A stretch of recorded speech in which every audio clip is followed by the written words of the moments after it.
Welcome to the Bakersfield City Council meeting. This television broadcast is brought to you by the local cable companies, the County of Kern, and the City of Bakersfield.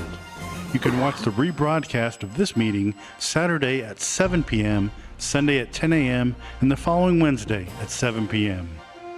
You can download the agenda for this meeting at www.bakersfieldcity.us.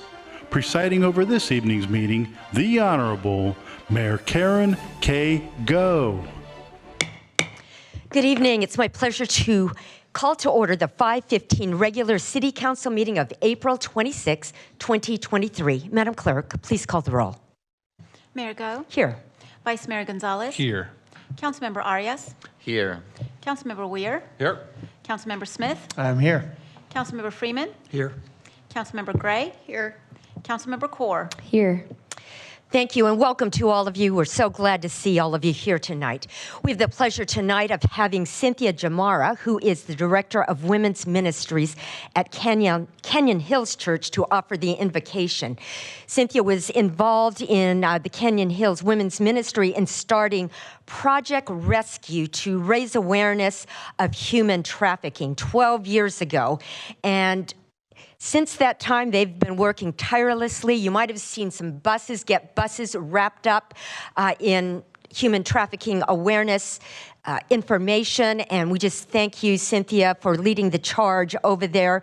Project Rescue is now a part of CityServe under the Exploited Initiative, which is going to serve as a model for CityServe hubs across our nation. And so here it is, little Bakersfield now gets to have national impact. So thank you so much, Reverend Jamara, actually. And then following the invocation, we have the pleasure of something really, really special happening tonight. And, well, it happened in New York City.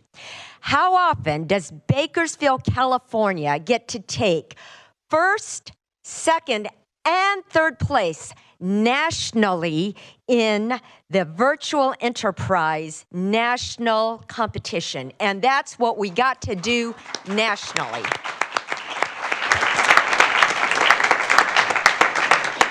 The Virtual Enterprise Program simulates a real-world business environment for students, helping them to develop business skills such as entrepreneurship, management, finance, accounting, and marketing. And we are just so fortunate to have the 3 Kern High School district schools place in the top 3. They captured it all in our nation for the business teams. And so we'll be introducing them more specifically a little bit later, but at this point, would you all please rise?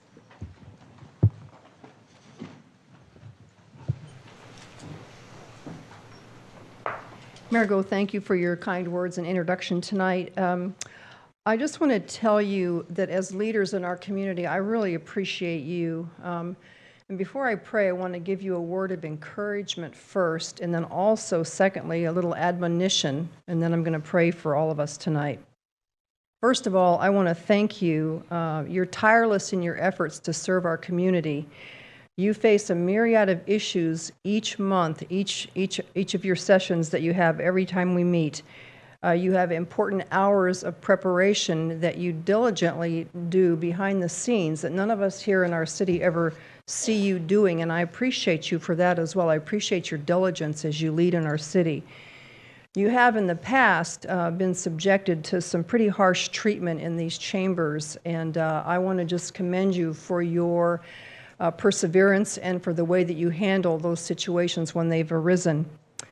Secondly, you have a tremendous responsibility to govern justly in this community, and that responsibility carries with it the need for you to individually and as a council consider and understand all of the issues and all of the matters that come before you. You need to understand all points of view.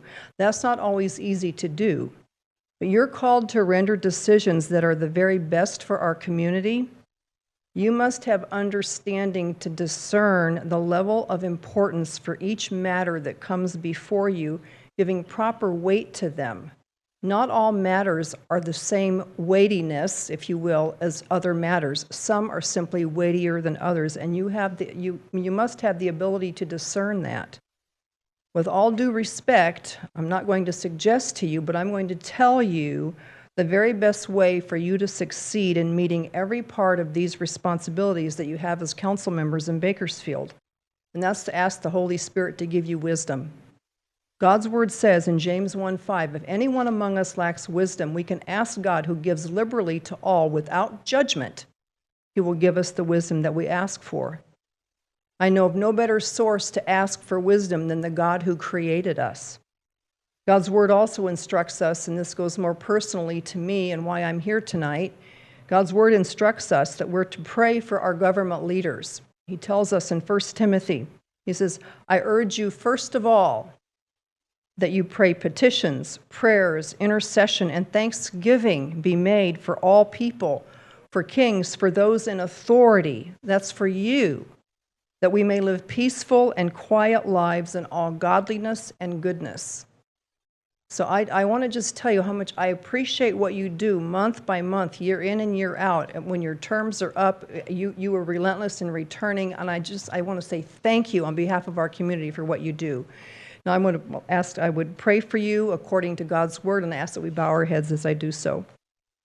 Heavenly Father, thank you that we can gather here tonight in freedom and safety. We are blessed beyond measure in our community, Lord, and we thank you. Thank you that you are everywhere present, and thank you, Holy Spirit, you are welcome in this place tonight and in our great city. I ask that you give this council wisdom tonight in each matter they consider, and I ask that all comments and discussion be of the highest quality discourse which honors you. I pray for every member of our community, all those who will address this council tonight, asking that you give each of them clarity and grace as they make their statements. I ask you, most importantly, that you would guard these council chambers, keeping lawlessness out. I ask you to give each member of this council and our honorable mayor wisdom from your throne room. Have your way in these proceedings tonight. May your will be done and your kingdom come in this place, I pray. All of this in the name of Jesus. Amen. Thank you so much. And now, Centennial Golden Hawks, first place, will come to lead us in the pledge, and also the captain of BHS, second place, and the captain of Ridgeview. Would you all come forward now to the mic and lead us in the pledge, please? Just make sure that our Ridgeview captain has a chance to get around.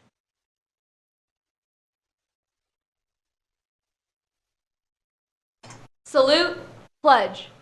I pledge allegiance to the flag of the United States of America and to the republic for which it stands, one nation, under God, indivisible, with liberty and justice for all.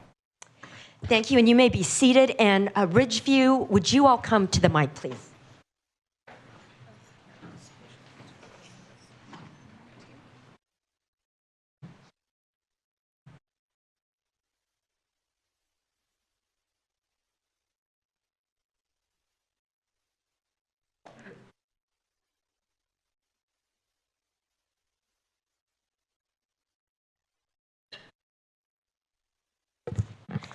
Ridgeview High School.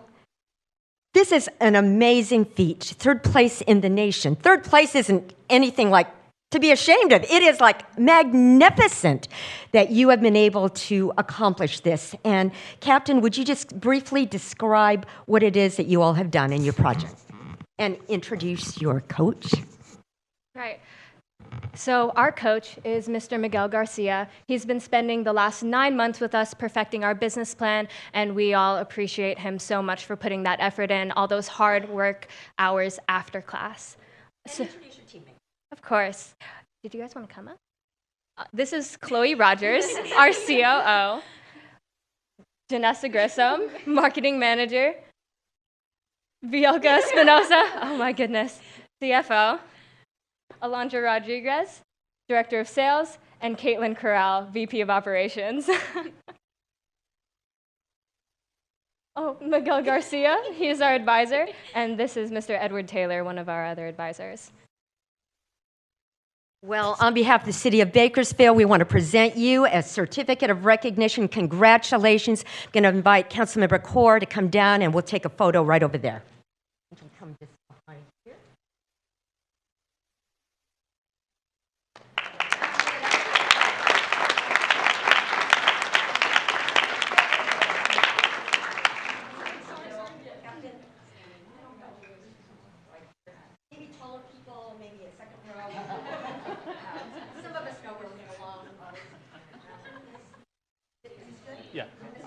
I go pretty well.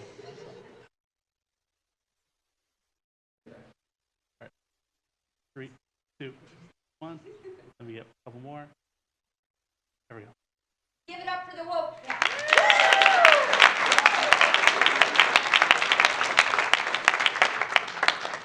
Bakersfield High School drillers, come on up. Well, hello, and we are so proud of you also. And so I'm going to give it to our captain to introduce the team and your coach. Okay, so we are Food for Thought from Bakersfield High School. We did mental health-based snack boxes, so we kind of researched nutrients that kind of help people improve their mood. So I'm Elle Dwyer, I'm the CEO. This is Ethan Taft, he's our VP of Sales. This is Sophia Rizalme, she's our COO. Mason Gifford was our CMO. Daniel Hall was our productions manager, and Emma Adams was our CFO. And we'd like to thank our advisor, Riker Solano, who couldn't be here tonight, but he has the most successful virtual enterprise program in town. We went to nationals last year, got second place, nationals this year, second place, so we're super excited to have him as our advisor, and we've really learned a lot, so it's super exciting. Thank you. On behalf of the City Council, we want to present you with the certificate. Congratulations. Thank you so much. And come on back here, and Council Member Andre Gonzalez.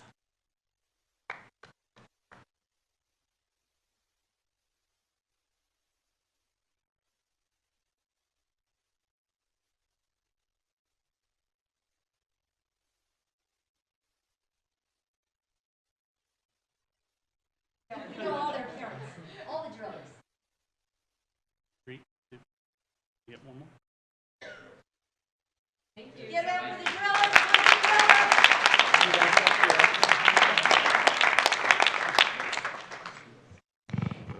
drillers. And now for the Golden Hawks, the United States champions. Come on up here.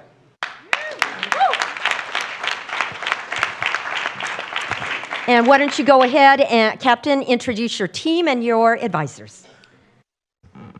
Hello, my name is Vaishvi Joshi, and I'm the Chief Executive Officer of Go Gather. To kind of give a brief description of what our company is, we wanted to tackle social isolation that many teenagers face nowadays. You know, they're spending so much time on their cell phones and away from their loved ones, and we wanted to kind of get them connected with their loved ones and cultivate those relationships. So we offer themed activity boxes where we do the thinking and planning for our customers. So we have games, crafts, recipes, custom playlists, conversation starters, all sent right to our customer's house. So that's what our company is, and that we've been developing since May of last year.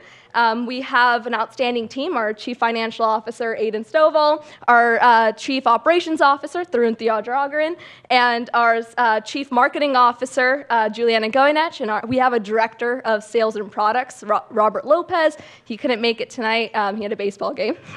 And then we have our Teacher Advisor, Miss Elliott, and she's been such a great driving force for our company and for our entire team. She works so hard and relentlessly to help us prepare, and she's always been there encouraging us every step of the way, and we couldn't do it without her. And I'd also like to give a shout out to our business mentor, Bryce Sterling. He couldn't be here, but he's also supported us so much in the last few months, and we couldn't do it without all of our support from the community. Thank you. All right, so on behalf of our City Council, our champion, our national champions, let me present this to you. Thank you. And the Mayor's Medal. All right, let's see whether we can get it the right way.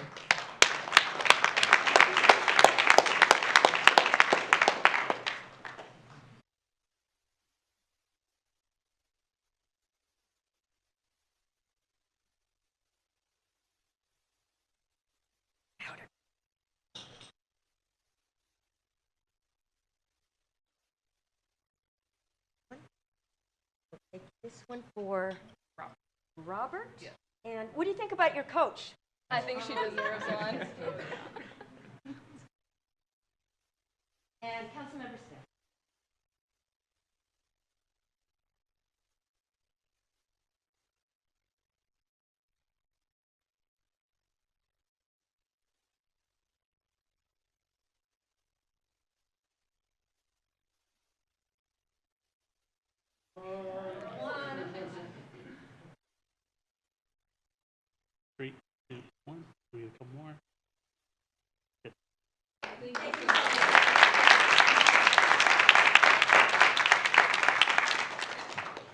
Aren't you proud of our students? I mean, you couldn't ask for any better, and look how articulate they are. Congratulations, we just celebrate you, and we know you're going to go on to do great things. So thank you all. You're welcome to stay for the meeting, or maybe you need to go home and study. All right, thank you all.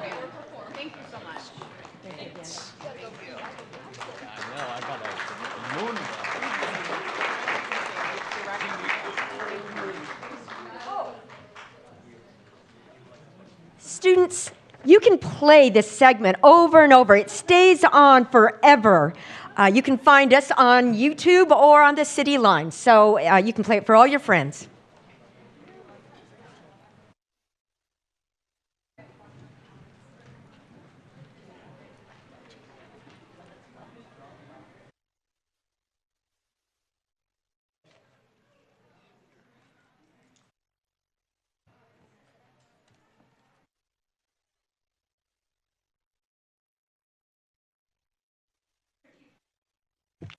Here are a few guidelines to help our meeting run smoothly. We request that you turn off your phones. Please be courteous in the use of cameras and videos for safety and as courtesy to others. No signs are allowed in the council chamber or in the lobby. Applause is allowed during the presentations portion of the meeting, but not during the other portions of the meeting. Everyone in attendance is expected to adhere to the rules of decorum established by resolution of the City Council. Failure to abide by the city's rules of decorum, including any disruptive behavior that interferes with our ability to have an orderly and efficient meeting, prevents the City Council from conducting the business of the city. Consider this a first warning to everyone in attendance that conduct that disrupts this meeting may result in expulsion and/or the chambers being cleared. Behavior that disrupts the meeting includes repetitive statements, going off topic, shouting, outbursts from the audience, and surpassing the 2-minute time limit. Madam Clerk, next item, please. Public statements. Thank you. We have interpreters present in the Spanish language, and I now will call on the interpreter to give instructions to all of those who need this service. Please see the interpreters following their instructions if you need a headset.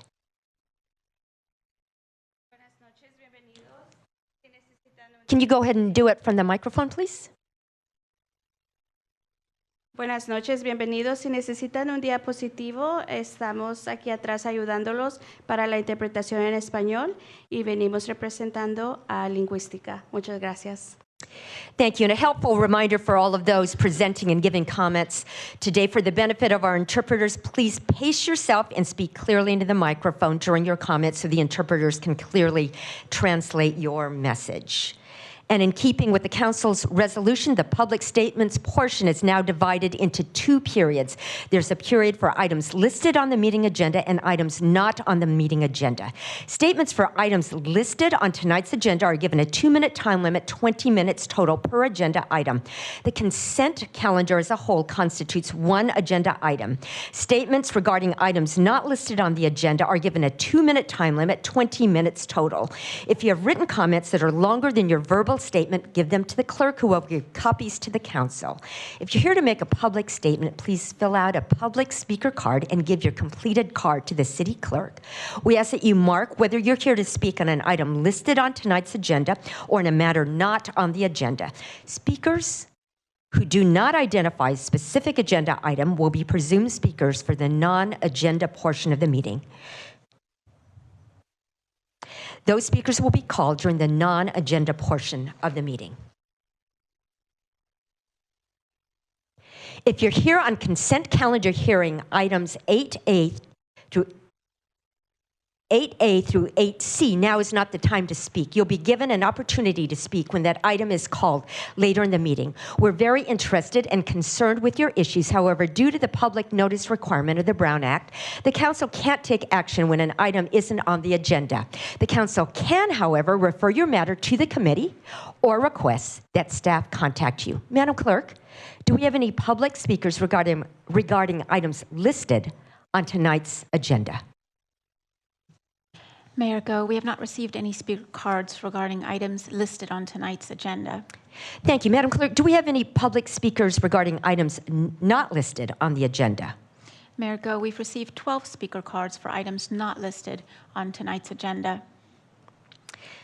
Thank you. Would you go ahead and call them and then at least call one and then give a heads up to the second one?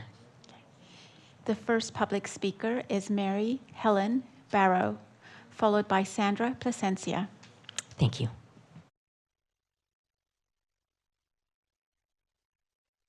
Welcome. Good evening, Mayor and members of the City Council. My name is Mary Helen Barrow. I live at 201 Jefferson Street. And I'm so sorry, after not having been here for so long, to come here with a matter of concern. We have been under siege in our neighborhood by some squatters that are residing illegally at 211 Jefferson Street, which is 2 doors down from me. My friend Robert Clark passed away about a year ago, and the house has been vacant, and HUD owns it. They're involved, and so these squatters have been threatening a couple that lives between us. It's an elderly black couple, and they're calling her expletives and threatening them with bodily harm. I finally went over there last night, and the whole neighborhood is concerned. We really need some guidance here, because they are threatening us with bodily harm, and they've threatened me personally. But these squatters they've taken everything out of the house that was there. It's piled up in the backyard. I've got photographs I can give you later. But we need, I know we have a lot of squatters that we are concerned with, but when they start threatening people with bodily harm, then that's why I thought I should bring it before the council. I am going to file a formal complaint with the police department. I meant to do it earlier today, but I didn't get a chance to get over there. But these squatters I'm afraid of what they will do to the property, and so I'm looking for your guidance on next steps, please. Thank you, Ms. Barrow. Mr. Clegg, can we have staff follow up on that? Absolutely, Mayor. Thank you. Staff's already taken note of the information, and we'll follow up. Thank you. Thank you. Thank you. Next speaker, please. Sandra Plasencia, followed by Amanda Johnson. Welcome. Thank you. Raise the mic, too, please. Okay. Mayor Go, council members, and city staff, thank you for the opportunity to provide comments. Leadership Council for Justice and Accountability, thank the city for presenting our Right to Counsel proposal at the Housing and Homelessness Committee yesterday. We appreciate the support from the committee, council members, and the city manager for listening to our concerns and trying to keep Bakersfield tenants housed. We join you tonight, along with residents, to ask for support and funding of eviction prevention services. As a policy advocate, I get calls from residents almost every day facing an eviction, landlord harassment, or habitability problems. These calls are heartbreaking to hear, and many call in hopes that we can connect them to services that will help them obtain safe, healthy, and secure long-term shelter, but resources are limited and the demand is astronomical. Our city ranks the lowest in tenant protections among the entire Central Valley. There is a strong need for eviction prevention services in the city of Bakersfield. In Bakersfield, 59% of landlords have attorney representation in court, while only less than 1% of tenants have the same representation. And current county court data from the past 2 to 3 years exhibits that there have been 6,770 unlawful detainer filings, but about half have resulted in default judgments. This can be due to a lack of understanding of the notice, short-term frame to respond, difficulty navigating the court process, among other reasons.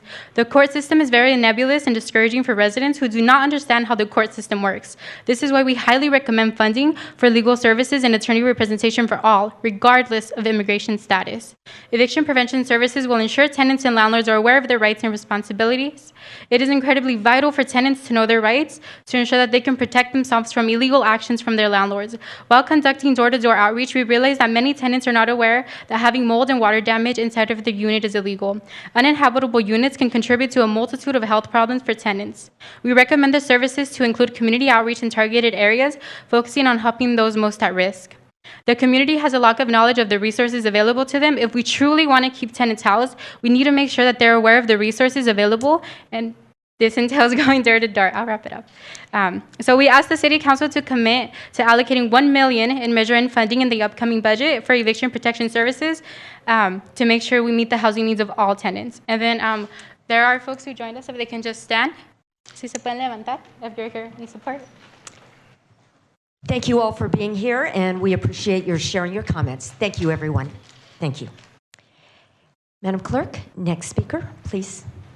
Amanda Johnson, followed by Lorna Eads.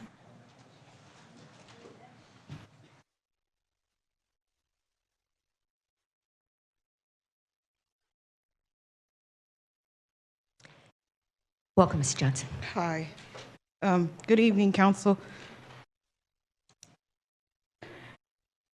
My name is Amanda Johnson, and I'm a leader with the Bakersfield Tenants Union. A single mother and a resident of Ward 6. I am raising my sons to the best of my ability. The best of my ability. Sorry. That's okay. Just take your time. I am raising my sons to the best of my ability to not be another statistic in our society. The recent affairs that have been conducted by my landlord include falsifying inspections, not allowing code enforcement to inspect, providing illegal 3-day notices to cure over the car parked in my garage. I have lived in my neighborhood for 8 years, and I have built a community to trust with my neighbors. I am constantly being harassed and threatened with evictions from my landlord, and I am exhausted. I have no one to turn to, and no one has been able to help me. I have been turned away by code enforcement, housing authority, and other outlets that I have turned to. Who will be there when my kids and when I have to move out and I can't afford a lawyer? What mother can? Bakersfield needs to start looking out for our vulnerable people, the constituents who also vote you in. I am not a landlord, but I am a positive influence on my neighborhood and in my community. We need to ensure that additional $1 million need to be allocated towards the right to counsel programs through Measure N. We also here to ensure that the $50K allocated previously to be used towards a right to counsel that meets needs for all Bakersfield residents. Thank you for your time and your attention. Thank you, Ms. Johnson. And then Mr. Clegg, if somebody on staff can follow up. Thank you. Madam Clerk, next speaker, please. Lorna Eads, followed by Shar Thompson. Welcome. Welcome. Please introduce yourself. Good evening. My name is Lorna Eads. I am a member of Bakersfield Tenants Union. My mother and I are completely being evicted to the fact that we are repairing and we stopped paying rent because our landlord is a slumlord, to be honest. I'm not going to lie. We told him multiple times, we asked him many times to help us to do anything. They had multiple complaints from us in other place. We had 2 apartments we have at the same apartments we live at have mold, black mold. One person might die from black mold. We are not unsure. My mom had it amputated because why? From the water being nasty and disgusting. We complained, we asked for a resource, never no good answer from Bakersfield. I'm asking for help. I'm speaking out for my community because they're not speaking out. They're scared to get evicted. They're not sure what to do. I have multiple people coming up to me to ask to speak for them. And I told them, yes, I will speak for them on their behalf. Thank you. Thank you, Ms. Eads. It looks like your address might be in the county, but we'll make sure that we follow up on that. So, Mr. Clegg, I'll give you this after. Thank you, Thank ma'am. you very much for speaking. Next speaker, please. Shar Thompson, followed by Wendell Wesley Jr. Good evening, Bakersfield Council. My name is Shara Thompson. I'm the Central Valley Regional Coordinator with Tenants Together, where I support local organizations and tenants within the housing justice. We at Tenants Together offer our hotline up at a statewide range, and also support calls from 211 that deal with housing issues. We have seen an uptick in numbers from Bakersfield from 150 to up to 550 already this year. We have, just from Bakersfield, California, with the moratoriums ending and laws are easing on evictions. These tenants calling in are primarily our BIPOC and aging community, which are our most vulnerable and susceptible for eviction. In Bakersfield, the residents who are the most affected are those who are in our farm labor community and undocumented due to the fact that there is no program that will help them or assist them. How can we allow those who work all day in and day out and continue to be abused by our system when they are feeding and not only you, but this country? Most tenants don't know their rights, nor do they know how to file an answer to a summons. I think it's incredibly immoral that we don't have a system to educate our people on their rights in housing. If you steal a watermelon or a steak from a store and get arrested, you get a public defender to walk you through the whole entire process. But when you're being evicted for subletting, which is very minuscule, you don't get any assistance. There's nothing but self-help, and that doesn't help out. 59% of landlords have counsel when they're going through the process, and less than 1% of residents or tenants can find counsel due to lack thereof attorneys or assistance in the help. I stand here in solidarity with the rest of the housing advocates and tenant leaders when they say Bakersfield is in need of an eviction protection program. We need to allocate an extra $100 million to Right to Counsel program through the Measure N. We also are here to ensure that the $500,000 allocated previously to be used towards Right to Counsel that meets the needs of all residents in Bakersfield, including educating property managers, apartment managers, and landlords on their rights, as well as the tenant. I just want to let you know that in Fresno, it's really working. They actually helped out 600 people in less than 6 months.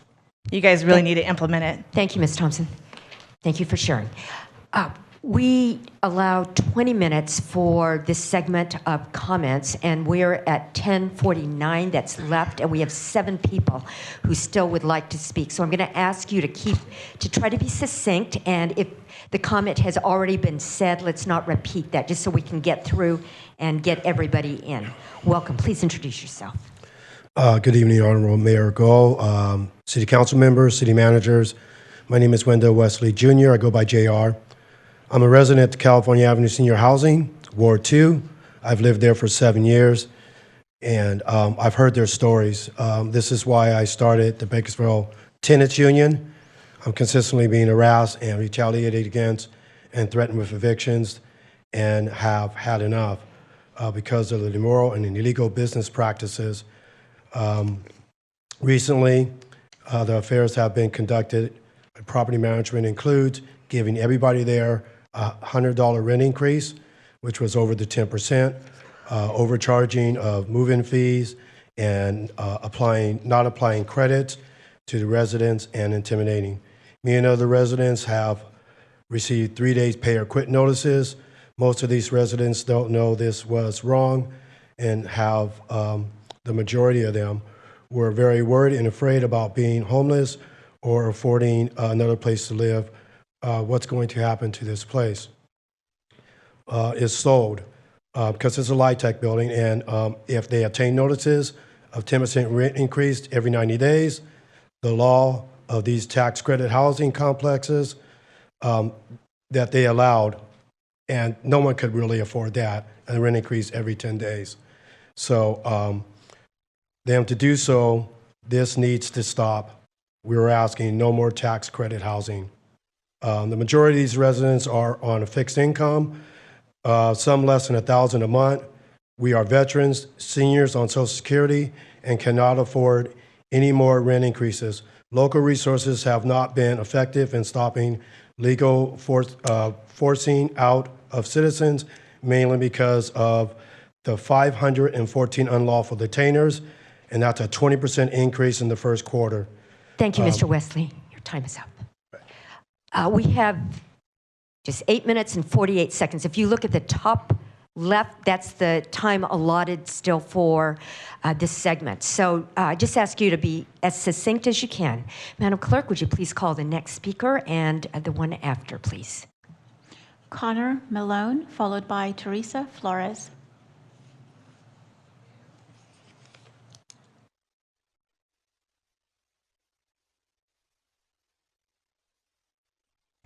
Hi there. My name is Connor Malone. I'm a communications manager for Leadership Council for Justice and Accountability. I'm here to speak for a resident who can't be here today, lives on Gray Street. Equity parent company PAMA are sophisticated scumlords, as the Kern County DA has publicly decried. Their office is located near the former Wards building on F Street. They require tenants to pay rent in person with a money order or cashier's check, even at the height of the pandemic. They frequently mail negligent 3-day or paid quit notices. By law, all 3-day notices are to be hand-delivered. They do not provide rent ledgers, basically don't make repairs, hire incompetent maintenance employees, won't agree to repair and deduct, and have generally disregard for their property, their tenants, and the law. As such, they are being prosecuted by the California Attorney General.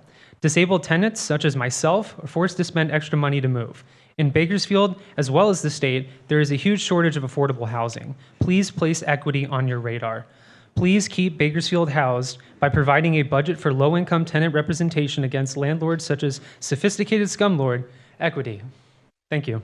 Thank you, Mr. Malone. Next speaker, please. Teresa Flores, followed by Teresa Reyes.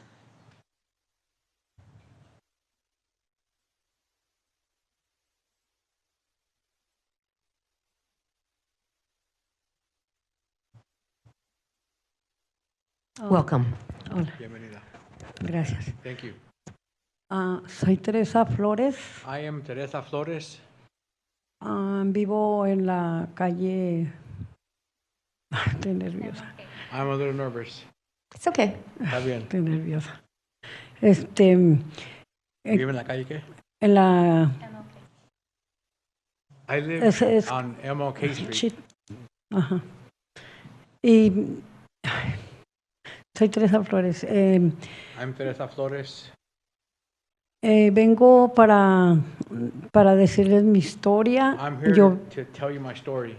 vivo en un departamento llamado Camelias. I live in an apartment they call them the Camellias. Tengo 2 años, I've 3 been años viviendo for ahí, 2-3 years. pero tengo 2 años con mi departamento inundado. But 2 of those years my apartment has been flooded. Mi mamá se enfermó My mother became ill. de los pulmones, Her lungs. me enfermé yo I became ill. y aún así, sin embargo, nos desalojaron. Still we were evicted. Ay.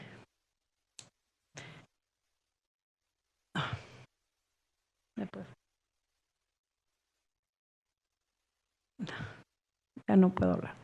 I can no longer speak. Es que me pongo nerviosa. I get nervous. It's okay. Thank you for sharing. Gracias. por compartir. Gracias. Thank you. Next speaker, please. Teresa Reyes, followed by Empress Nonsikelelo. Mi nombre es Well, Teresa Reyes. welcome. My name is Teresa Reyes. Estoy aquí porque estoy representando a una de las personas que yo soy, Una persona que qué? que estoy desalojada. O sea, Okay. pasé por un desalojo. I went through an eviction, and I'm here to represent people that have been evicted. Pasé por un desalojo, aún yo pagando mi renta todo el tiempo. I was paying my rent on time, and I was still evicted. Tuve que presentarme a la corte sola porque definitivamente no encontré apoyo de ningún abogado. I had to appear in court by myself. I could not find an attorney to represent me or to support me. Visité a la corte en la biblioteca y nunca me apoyaron, ni siquiera I went to a law library. They couldn't help me there. nunca me presentaron un escrito donde yo tuviera un escrito donde yo tuviera mis derechos, saber mis derechos como inquilina. Provided with my rights as a renter in writing. Entonces Es por eso que estoy aquí, para That que nos is apoyen why I'm here. So con la you medida N para can protección al inquilino. support Measure N, which helps the renters. Porque si no, esto va a seguir así If not, this will continue, y encontraremos mucha gente en la calle. and we'll find more people on the street. Necesito que por favor nos escuchen I need for you to y que please nos listen apoyen to us and to support y que us. mi voz sea escuchada, porque no solo es mi voz, sino And es de for mucha gente que está My en la voice calle. to be heard, not only my voice, but there's a lot of people on the streets whose voices need to be heard also. Gracias. Thank you, Ms. Ress. Madam Clerk, next speaker, please. Empress Nancy Calelo. I am followed Empress by No Michael King. Intezikilelo, blessed visionary. I live in Ward 2, the very large quarter of homelessness. We don't need more homelessness. We need the monies for the right to counsel. I've seen firsthand the Camellia apartments. They are deplorable. We need landlords to be responsible. I've been on both sides of the fence. I've been a landlord and I've been a tenant, so I understand the issues on both sides. But right now, with the current state of the way the situation after COVID, and people are taking advantage and raising prices on housing and food and all those different things, it is unacceptable. We need the right to counsel. We need to be there for those who cannot speak for themselves. We know that monies have been allocated. We would like you to raise it to the 1.5, whatever you need to do, raise it to the 1.5 million to make sure that everyone have a right to housing. Housing is a human right. Thank you. Next speaker, please. Michael King, followed by Hector Hernandez.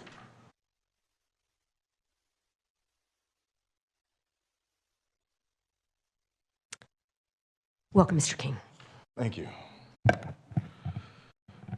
May God bless you all. I am Michael King. I'm the founder of the Community Advisory Council. Right now, I am working with a number of organizations, attempting to build partnerships to help assist the city in addressing and coming up with innumerable resolutions to help our citizens. As of right now, I'm working with the Leadership Council for Environmental Justice, for accountability for environmental justice. And primarily the reason that I'm here today is because I want to pretty much stand with you guys in agreement in increasing the budget amount to 1.5 million. And I think that it's important to increase this budget amount pretty much for the citizens so that they can go ahead and start obtaining the right to counsel. A lot of the residents have already said a lot of great things and a lot of emotional things to plead with you guys to increase that budget amount so people can have the right to counsel.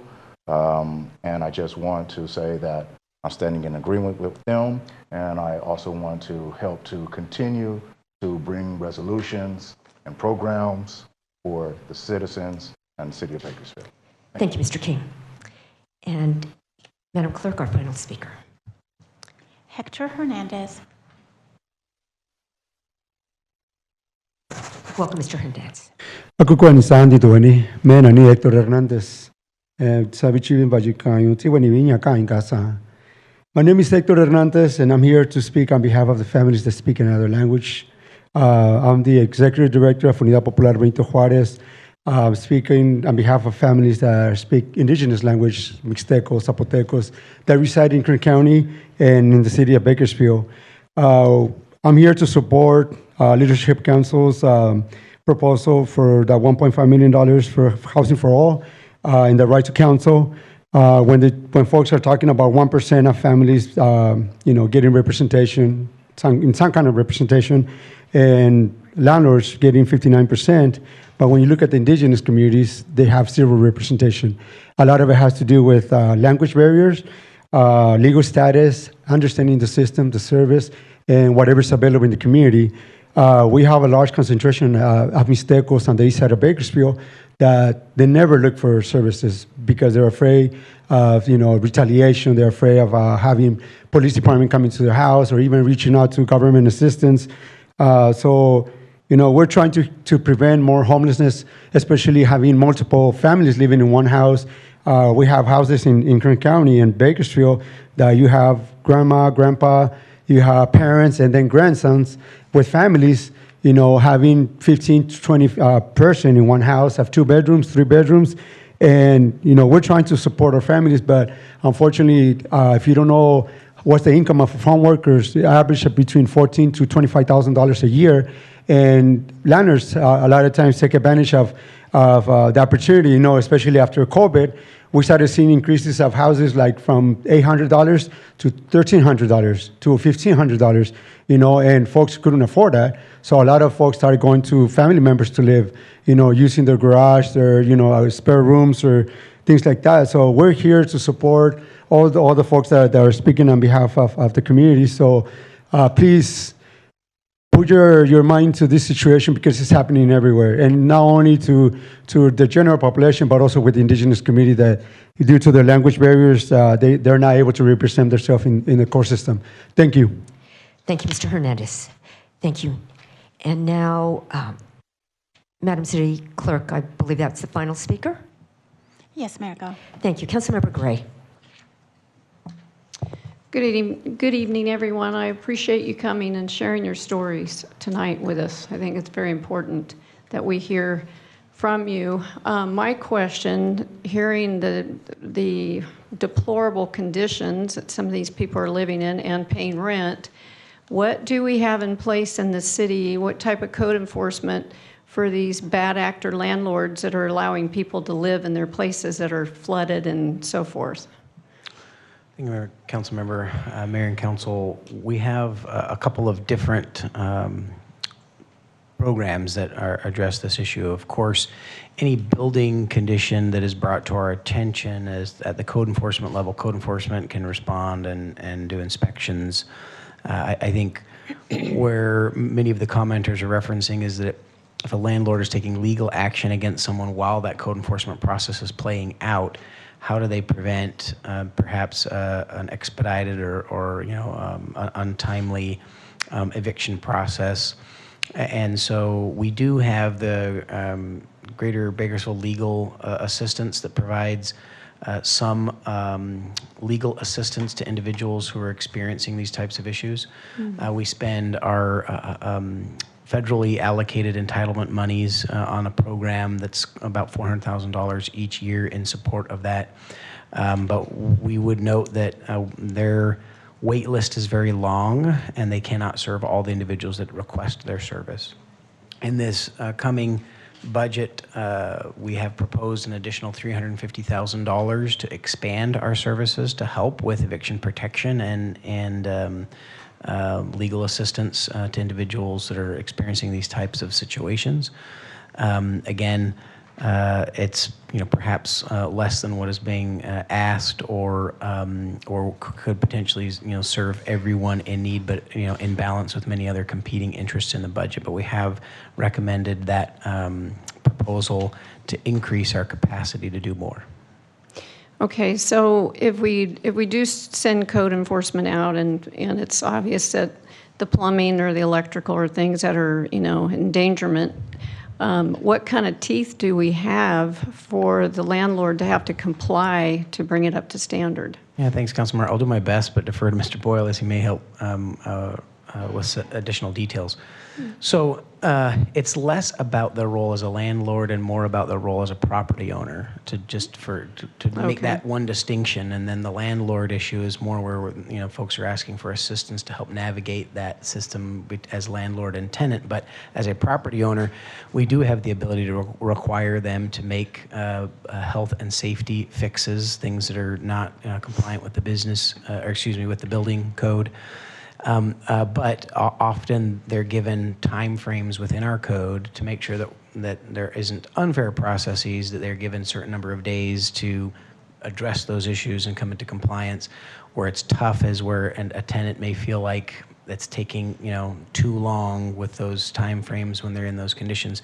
If it is a life safety hazard, code enforcement officers have the ability to declare a building unfit for habitation. And we have done that at times. We do that on a semi-regular basis.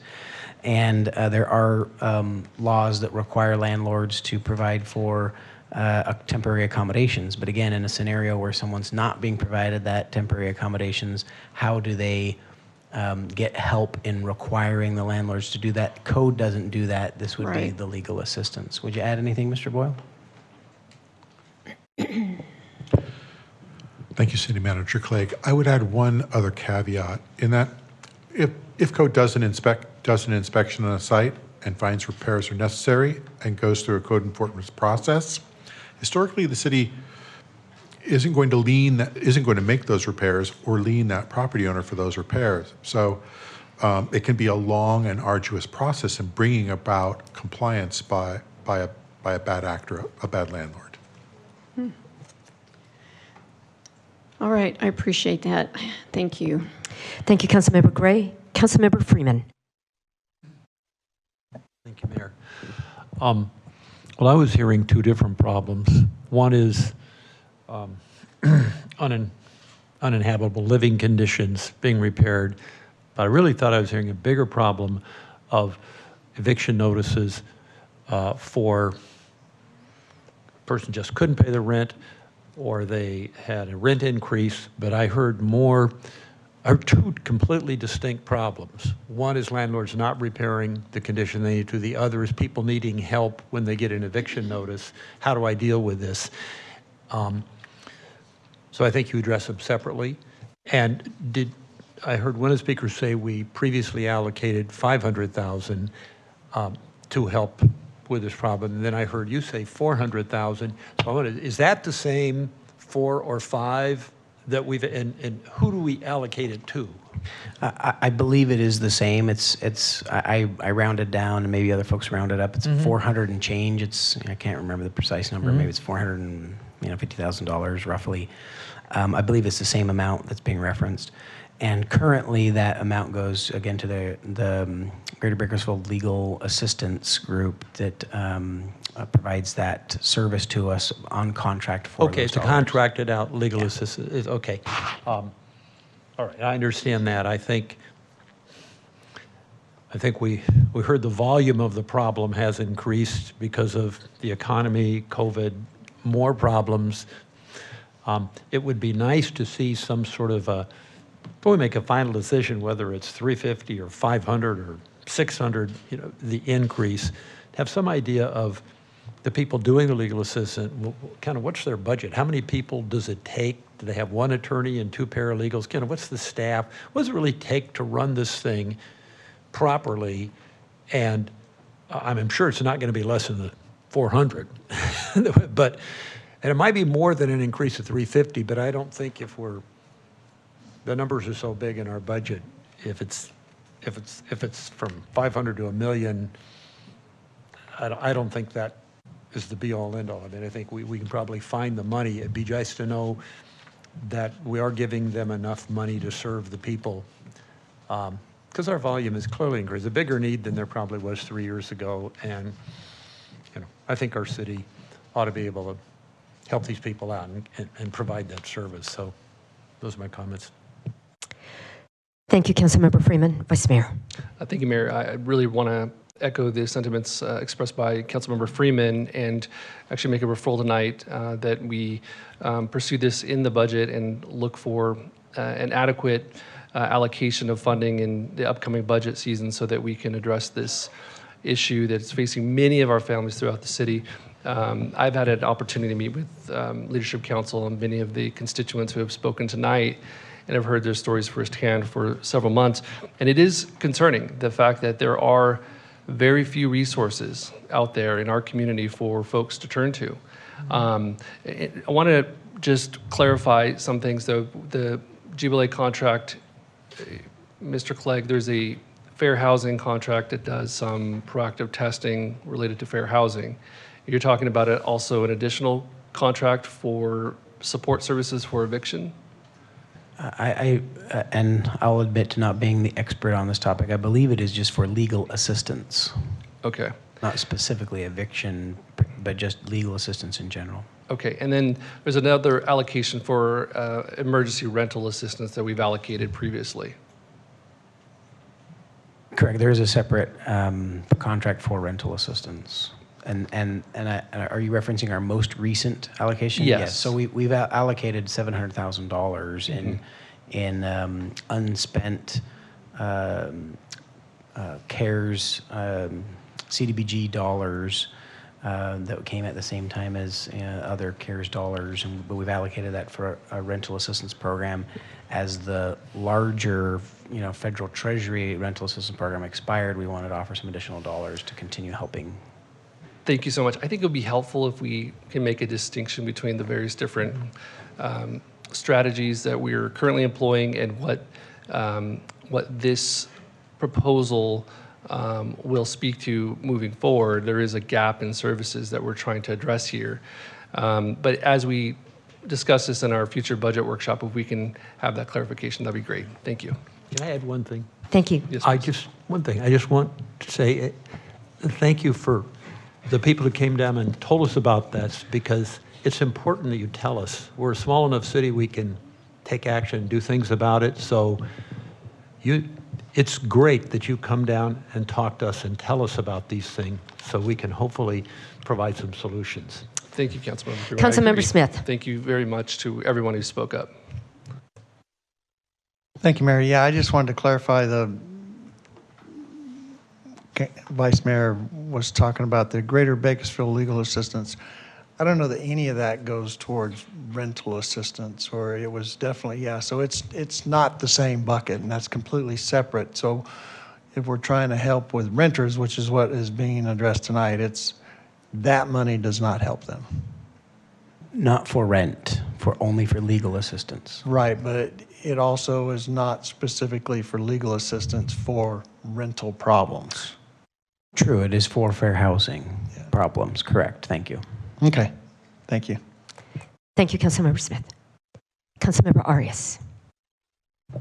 Thank you, Mayor. I also want to thank everybody who came tonight and spoke. Also want to tip my cap off to Ms. Plasencia, and then also Mr. Wesley, and a couple of other, Mr. King, who I see is still in the crowd. Thank you for doing the hard work of organizing our community. We have known this has been an issue for a long time now. And it's coming at the right time for us as the council as we continue to build out this year's budget and look for opportunities for us to make the biggest impact and the biggest difference in people's lives. So I just want to thank you for doing that work, and thanks for joining us tonight. I also want to lend my support for the referral that the Vice Mayor made. I think this is so important. And as much as I wish I could pull out my checkbook and write a check to everybody who needs the help tonight, I do want to offer some resources. For my day job, I do work at United Way of Kern County. They do have a rental and utility use assistance program. So for all those families, I think Ms. Johnson had mentioned that she was in need of some of those services. I can't absolutely say that they qualify, but I do want to offer that resource. And there are others out there in the community. If you would like to get in contact with me, I'd be happy to help guide you in any way that I can. Thank you. Thank you, Councilmember Arias. Mr. Clegg, there were a couple references made to the Camellias and then to a location in Oildale. Those are in the county, and so would you be able to follow up with our county counterparts and just make them aware of the issues that were shared there tonight? Councilmember Kaur. Thank you, Mayor. I doubly want to offer my support and echo the sentiments shared with council members in supporting the referral being made tonight. And to the residents who spoke today, housing truly is a human right, and it's your right to have a safe place to live, for your families to live. And it is deeply disturbing to hear about the conditions that you've had to live in. So thank you for being brave enough to share. I know some were struggling to get the words out, and trust me, we've all been there, but you spoke up very courageously, so thank you for being here tonight. And to Leadership Council, thank you for taking the time to meet with us individually and reach out to us and give such a well thought out presentation of budgetary needs and giving us ideas and suggestions. And I think that's such a beautiful partnership between community-based organizations, residents, city staff, and the council. And thank you for being a pivotal example in that. Thank you, Councilmember Kaur. Thank you all for being here. And now, Madam Clerk, next item, please. Appointments Yes, go ahead and item. give it to her. Thank you. Appointments item 6A, 2 appointments to the Planning Commission due to the term expiration of Commissioner Candace Neal, Ward 1, and Commissioner Patrick Wade, Ward 7, whose terms expire April 30th, 2023. 3 applications for appointment have been received from Jordan Webster, Gurpreet Kaur, Candace Neal. Thank you. These appointments are by ward. I'm just going to wait a minute and let our friends have a chance to leave.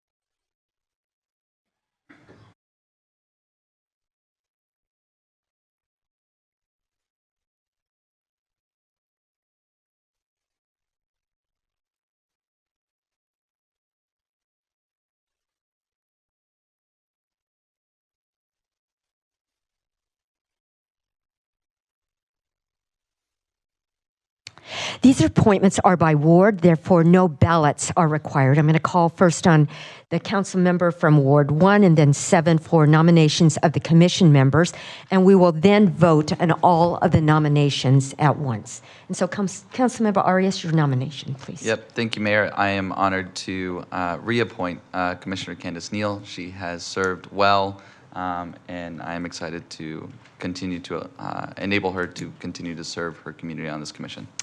Thank you, Councilmember Arias. And now, Councilmember Kaur, your nomination. Thank you, Mayor Go. Today I have the honor to appoint Gurpreet Kaur as my appointment to the City of Bakersfield's Planning Commission. And I want to share a little bit about Gurpreet because it'll be her first time serving. Gurpreet was just 15 years old when she and her parents moved from India with the goal of seeking greater opportunity for their children and family. Her parents worked long hours to put their daughters through college, and Gurpreet is the eldest daughter of 2 and a pillar in her own family. Her parents worked hard to support their daughters and instilled in them the value of education, encouraging their daughters to be high achievers. Gurpreet is a woman in STEM, which is remarkable, and she's an incredible example to young women everywhere who are motivated to have a career in STEM as well. And despite all odds, Gurpreet obtained her degree in engineering from UNLV. And everyone here will appreciate this. Gurpreet was one of the engineers working on Allegiant Stadium, where our very own homegrown football phenom, Derek Carr, was quarterback for the Raider Nation. Gurpreet also has experience working in government as the Capital Improvements Project coordinator for Clark County, home to a booming metropolis that maybe some of us have visited by the name of Las Vegas. And she continues to carry on her impressive career in California as Gurpreet is a field engineer working on quality control for the high-speed rail. Gurpreet now lives in Bakersfield with her husband and new family. Her husband and family have been small business owners in our city and county for decades. You all might even be familiar with the popular Punjabi restaurant Haveli, and her family also owns an insurance brokerage for trucking, an industry that we know is the backbone of our city and nation. Their family has developed multiple businesses in our city and county and have employed many Bakersfield residents for decades and continue to bring in top-notch business services, which contribute immensely to our local economy. And we appreciate that. So thank you so much, Dhaliwal family. Gurpreet's both set of parents join us today, as well as her extended family and friends to honor her achievement. So Everyone, thank you for being here in support of your daughter. ਸਾਰਿਆਂ ਦਾ ਬਹੁਤ ਧੰਨਵਾਦ। ਤੁਸੀਂ ਅੱਜ ਆਪਣੀ ਬੇਟੀ ਨੂੰ ਹੌਸਲਾ ਦੇ ਰਹੇ ਹੋ, ਸਹਾਰਾ ਦੇ ਰਹੇ ਹੋ ਤੇ ਅਗਲਾ ਕਦਮ ਆਪਣੀ ਕਮਿਊਨਿਟੀ ਨੂੰ ਰਿਪਰੈਜ਼ੈਂਟ ਕਰਨ ਦੇ ਵਿੱਚ ਲੈ ਰਹੀ ਆ। So, as we know, Bakersfield is the 9th largest city in our state and quickly growing. And I'm honored to have the opportunity to appoint someone who brings such an impressive educational background, incredibly fitting work experience, as well as shared perspectives and values of our city's residents to take us forward. And I am so honored to appoint the first ever SIC to the Bakersfield Planning Commission. Thank you. Thank you, Councilmember Kaur. So we have a motion from Councilmember Arias and a motion from Councilmember Kaur. Would you please cast your votes? I'll ask her this in just a second.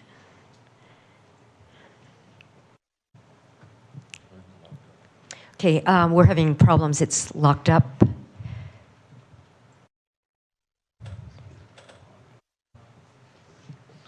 Can we just do a voice vote, please? Roll call.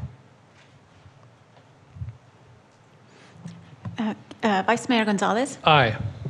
Councilmember Arias, Aye. Councilmember Weir, Aye. Councilmember Smith, Yes. Councilmember Freeman, Councilmember Gray, Aye. and Councilmember Kaur. Aye. Thank you. And Ms. Neal, are you here? I don't see her in the audience. Thank you, Ms. Neal, again for your willingness to serve. And to Ms. Kaur, thank you for your willingness to serve. And would you just stand up and we'll just give you our appreciation. Mayor Please stand. Go, if I can, I would love to ask our new commissioner to come up and share some words with us as well.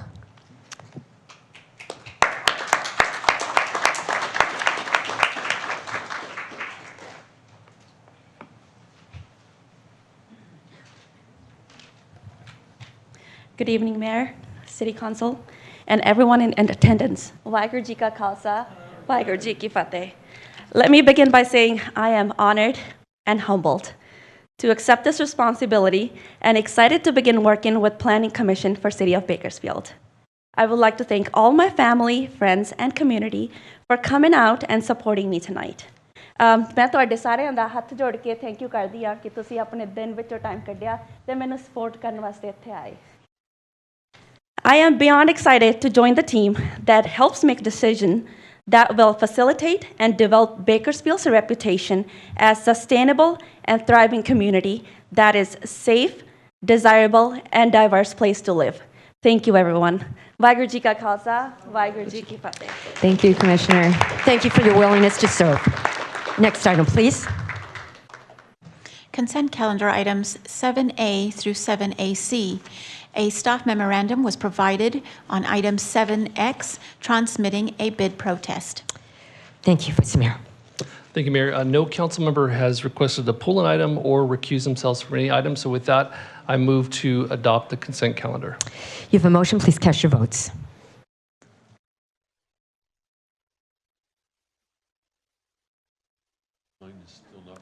Right. Roll call, please. You press your button for help. Your help button. Vice Mayor Gonzalez, Aye. Councilmember Arias, Here. Aye. Councilmember Weir, Here. Aye.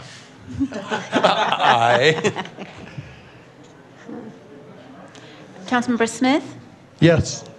Councilmember Freeman, Councilmember Gray, Aye. Councilmember Kaur. Aye. Motion is unanimously approved. Thank you. I'm just going to wait a minute till the doors close.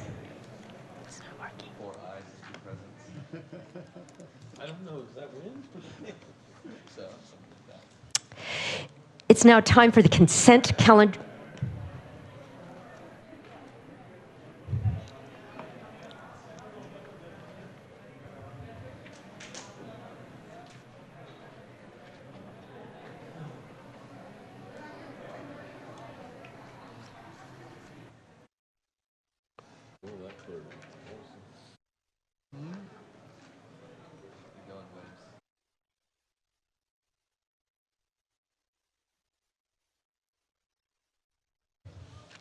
It's now time for the consent calendar hearings. The purpose of this section is to vote on all of the items listed under consent calendar hearing in one motion without further comment. If anyone would like to speak on any of the hearing items listed, the item must be removed from this portion of the agenda. If an item is removed, it will be placed at the end of the regular public hearings portion of the meeting. And at this time, I will open consent calendar public hearing items 8A through 8C. Is there anyone in the audience who would like to request that a hearing item be removed from the consent calendar? If so, please come forward. This isn't the time to take testimony, only to remove the matter from the consent calendar hearings. Seeing none, does any council member wish to remove an item from the consent calendar hearings?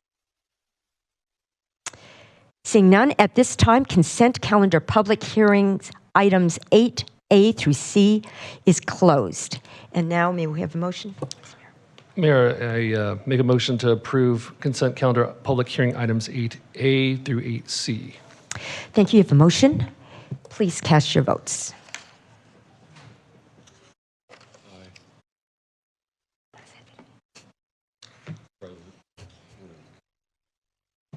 Still not working? Vice Mayor Gonzalez. Aye. Councilmember Arias. Aye. Councilmember Weir. Aye. Councilmember Smith. Yes. Councilmember Freeman. Yes. Councilmember Gray. Yes. Councilmember Kaur. Yes. Motion is unanimously approved. Thank you. Next item, please. Reports item 11A, fiscal year 2023-24 proposed budget overview. Thank you. Mr. Clegg. Thank you, Mayor and Council. This is an overview of our broader budget. It's a brief presentation. We have budget workshops coming in May and June that'll go very much in depth into our proposed budget. Also, Council has seen a preliminary preview of our Public Safety Vital Services tax budget that is more detailed than what you'll see tonight. Again, this is a very high-level overview. But valuable information going into the budget process of our overall revenues and projected expenditures, and one policy discussion that we were looking for some council feedback on. This is a reminder of our city council goals. Of course, we're proposing items that are within the framework of the city council goals. As far as budget projection, just wanted to remind the council that, and the viewing public, we have two in particular long-range financial forecasting tools that we use to look at our long-term projections. One of those is just for our own revenues and projection and expenditures, and we have one specifically just for our pension cost forecasting. We are seeing notable increases in just the cost of business, as many businesses and others know that with inflation, the same level of service is costing us more today than it did a year ago. Our sales tax revenues across the board are fairly flat. We are seeing maybe a little slight increase on Bradley Burns, a slight decrease in PSVS, but ultimately it's fairly flat, a slight increase in property tax revenues. Again, property tax lags other revenue sources, and so we're still seeing a little bit of a bump up from the higher year in 2021.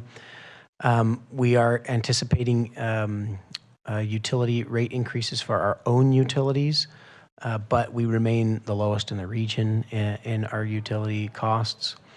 And then again, another theme is that we're continuing to set aside contingencies against potential economic downturn. What's really driving our costs? Obviously, there's inflation that's impacting city services, as I mentioned. That hits our materials, supplies, and in particular our equipment. We'll see some numbers in a bit that references that specifically.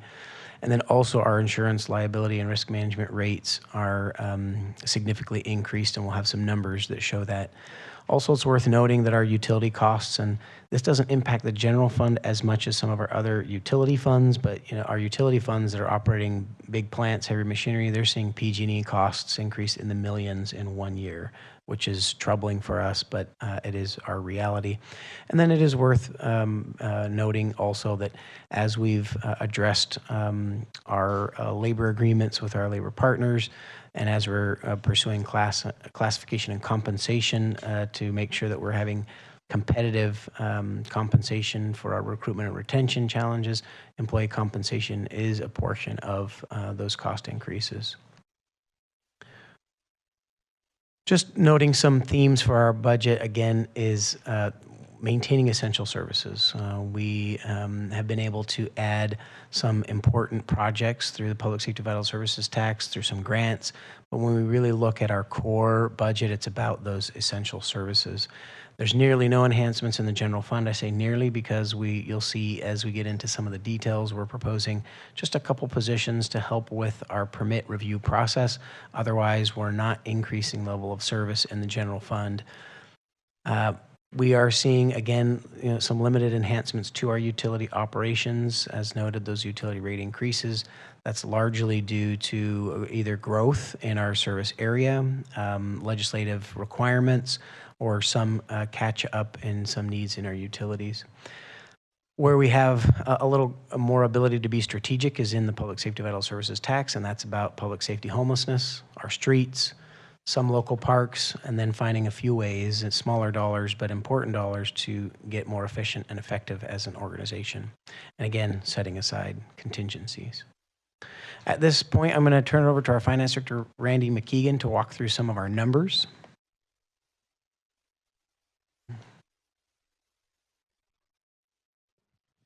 Thank you, City Manager Clegg. Good evening, Mayor Go, council members. Good to be with you this evening. I'm pleased to be able to once again provide this annual primer as we move into finalizing the upcoming budget. Again, we've kind of touched on this a little bit, but it'll be a different approach. You've seen a lot of these charts in those just been through these before.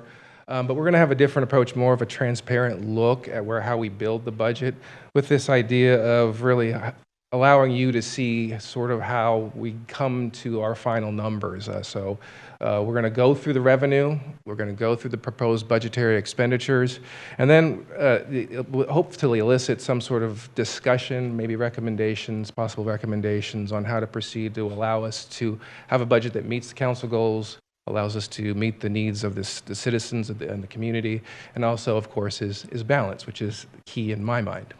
So the first item we're going to look at is the revenue. So as I said, we're going to start by looking at the revenue. So what we see here are the revenues proposed, well, actually the revenues for the general fund in total, looking at the prior year revenue totals, the proposed or the estimated amount of revenue we anticipate by the end of this fiscal year, and then the proposed revenue for next fiscal year for 23-24. So when you look at those figures, I think it's clear that the heavy lift of our budget is paid for by property taxes and sales taxes. So those top three figures make up a significant portion and have been since PSVS was established.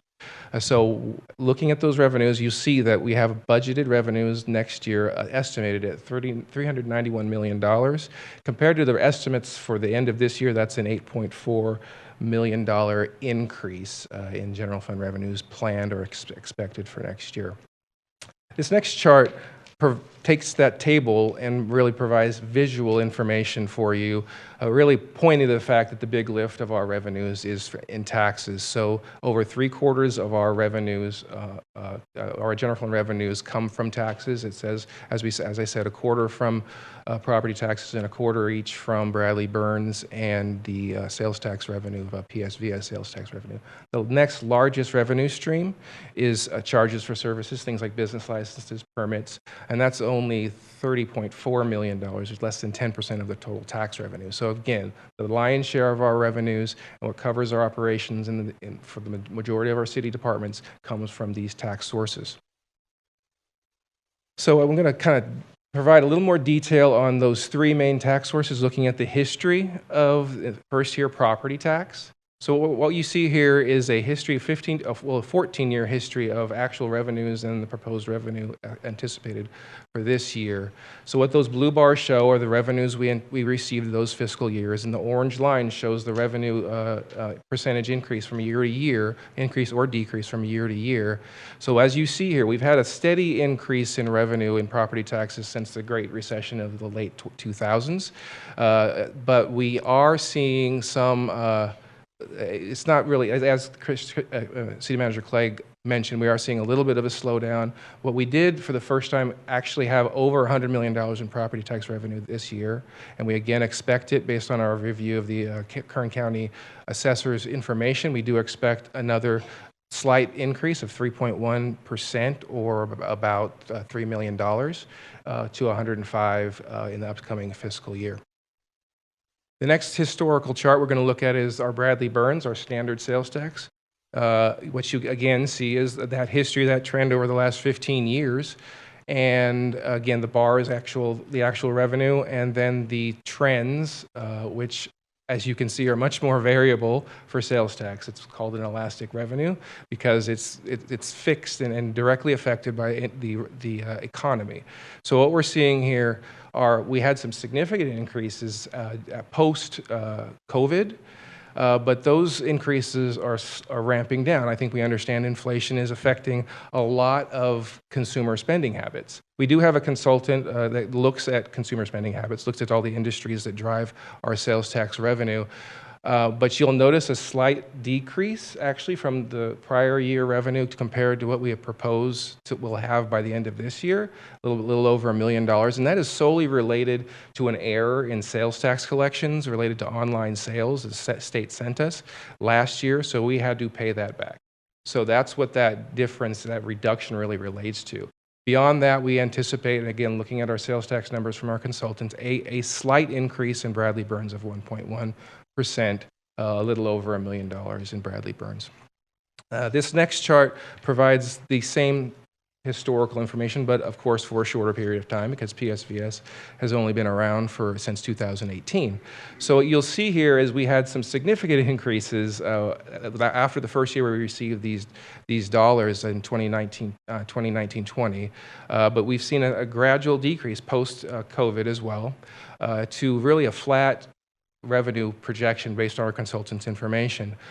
So you'll see that we're really not having much increase over prior year anticipated for the upcoming or the current year, and the upcoming year is actually a reduction because of anticipated reductions in consumer spending. If you compare the two numbers, you'll notice that the numbers for Bradley Burns and PSVS are not the same. That's because the calculation of those sales tax are different. Bradley Burns is based on where you purchase the item, the goods. PSVS is a transaction use tax, and that is based on where you receive the goods. That's why we receive revenue from online sales through the PSVS revenue, and we don't get that same level of revenue from Bradley Burns. So that's why you see that differentiation in revenue estimates between the two streams, even though they're both 1%. So beyond revenues, we'll now look at expenditures.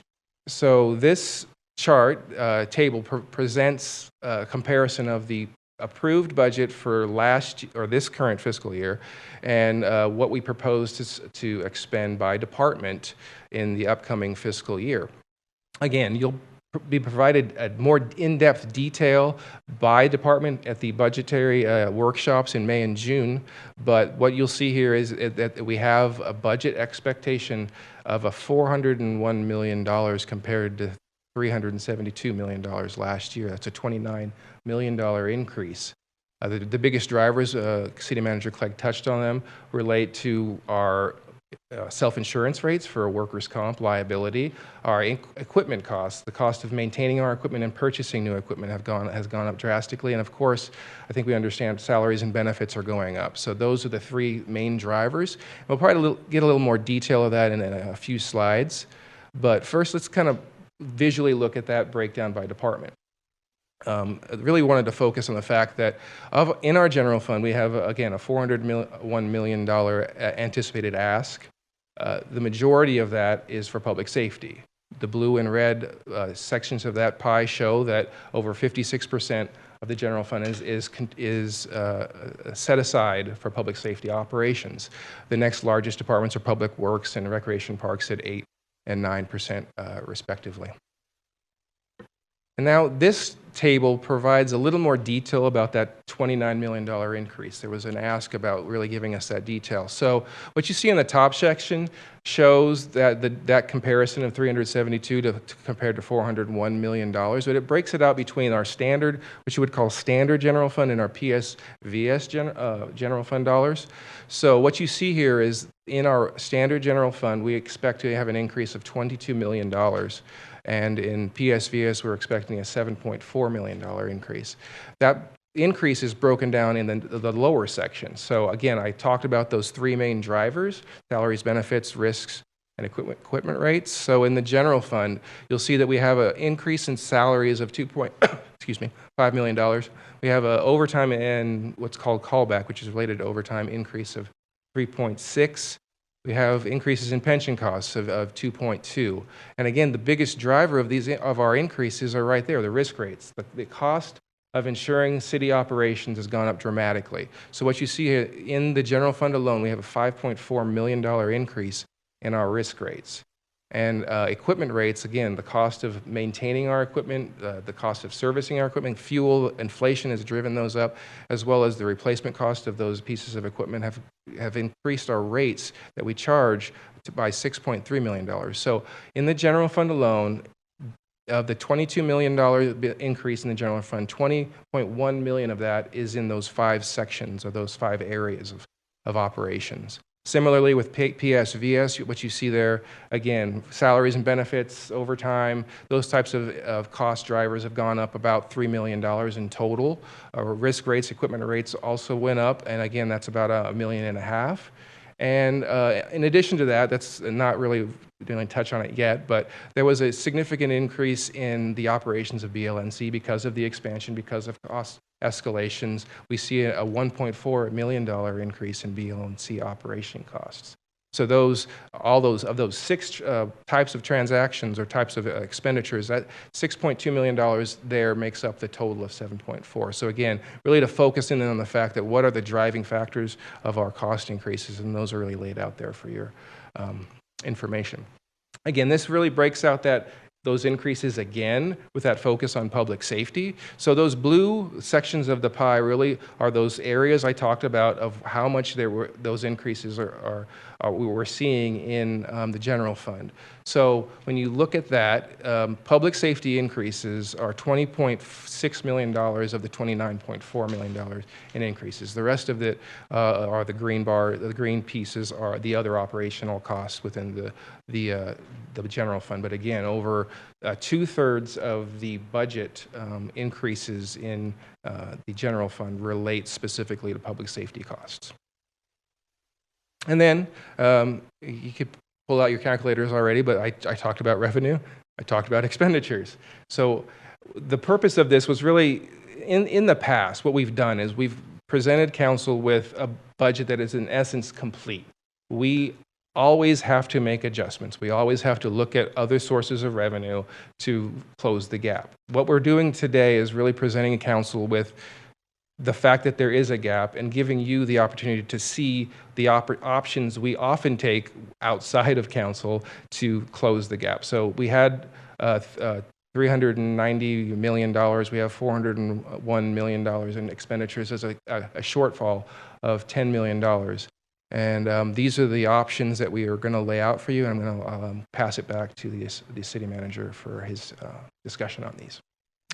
Yeah, thanks, Randy. And I would just reiterate what Randy was mentioning is that we absolutely can balance this budget, no question. It'll be a clean, balanced budget. And historically, staff has done some hard work, sometimes a little bit of scrambling and sometimes a little bit of creativity to make sure we're addressing any gaps as in what we feel is the most appropriate and most effective way. But wanted to reflect again, the general fund, as we see some cost increases, and in particular as we continue to keep our commitment towards more market competitive wages for our employees, the general fund, has some structural challenges, and we didn't want to be intransparent about that.